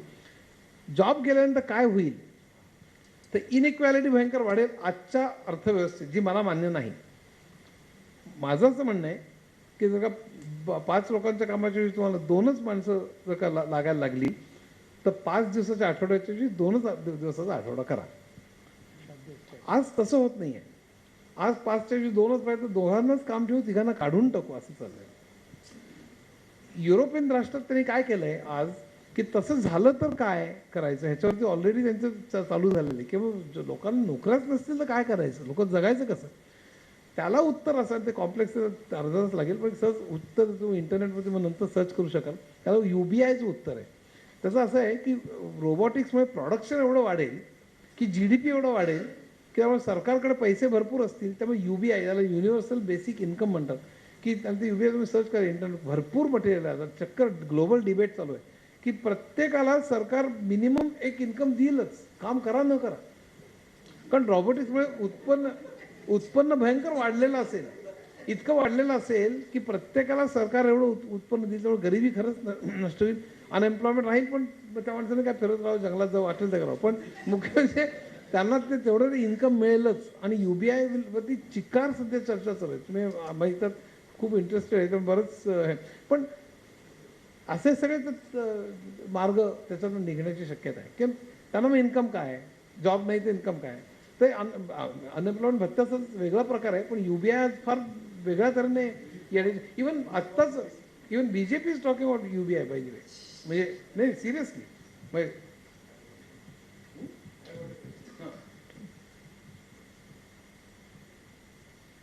माणसांना आज 8 तास आपण थोडेसे गुंतवून ठेवलेलं असतं आणि त्याच्यावेळी तुमच्या म्हणण्याप्रमाणे जर का सगळे घरात काम करायला गेले तर आपण जाण्याची गरज नाही. म्हणजे खरं म्हणजे आता मेट्रो आपण बांधावी की नाही हा प्रश्न आहे. बुलेट ट्रेनची काही गरज आहे का? बरोबर you can go at the speed of light. बरोबर. तर बाकी सगळा स्पीड कमी त्याच्या पुढे. प्रश्न असा आहे की माणसं जर घरी असतील सगळी तर काय होईल? तर उत्तर देतो मी. नाही नाही नाही नाही त्याचं कारण आपला अनुभव असा आहे की म्हणजे आम्ही जे रिटायर झालेली माणसं बाहेर काम करतो तर आम्ही घरी राहिलो तर सगळ्यांना प्रश्न पडतो की आता ह्याचं काय करायचं. बायकांना घरवालीला घरवाली नाही नाही हा फार चांगला प्रश्न आहे. हा फॅमिलीवरती आता काय प्रश्न. नाही अगदी हे फार उत्कृष्ट प्रश्न आहे. मला इनफॅक्ट मी सांगायला पाहिजे ऑलरेडी. मी जेव्हा बोलतो तेव्हा लोक नेहमी म्हणतात की हे काय आम्ही कामावर जातो ह्याच्यावर सोशल लाईफचं काय देईल. हा तर मी त्याच्यावरती अतिशय ॲडॅमंटली आणि अतिशय फोर्सफुली म्हणतो की सोशल लाईफ अतिशय उत्कृष्ट जास्त वाढेल. त्याचं कारण असं आहे, आज मी लोकलमधनं विरारहून जो चर्चगेटला जो धक्काबुक्की हे करत मी त्यांची मैत्री वाढवतो की काय त्या माणसांची. चिकार मारामारा आणि वादावादी तर लोकलमध्ये होतं. आणि लक्षात ठेवा की वादव पुलं जसे म्हणतात ना की वाघ कधी बोलेल असं मला वाटत नाही, म्हणजे बोलला तर हिंदीतनंच बोलेल असं. तसं छान मराठी बोलणारे माणसं वाद घालताना लोकलमध्ये हिंदीत बोलतात. सोडून जावं. पण ते असे मारामारा करत जो प्रवास आपल्याला करावा लागतो त्या द काउंटर आर्ग्युमेंट इज आज मला हा जो 3-4 तास ते 2 तास, पुण्यात 2 तास असेल, 1 तास असेल, 1.5-2 तास वाढला आहे पण 3-4 तास असेल, हा जो वेळ जातो त्याचं श्रम त्याचं दमणं तो जर का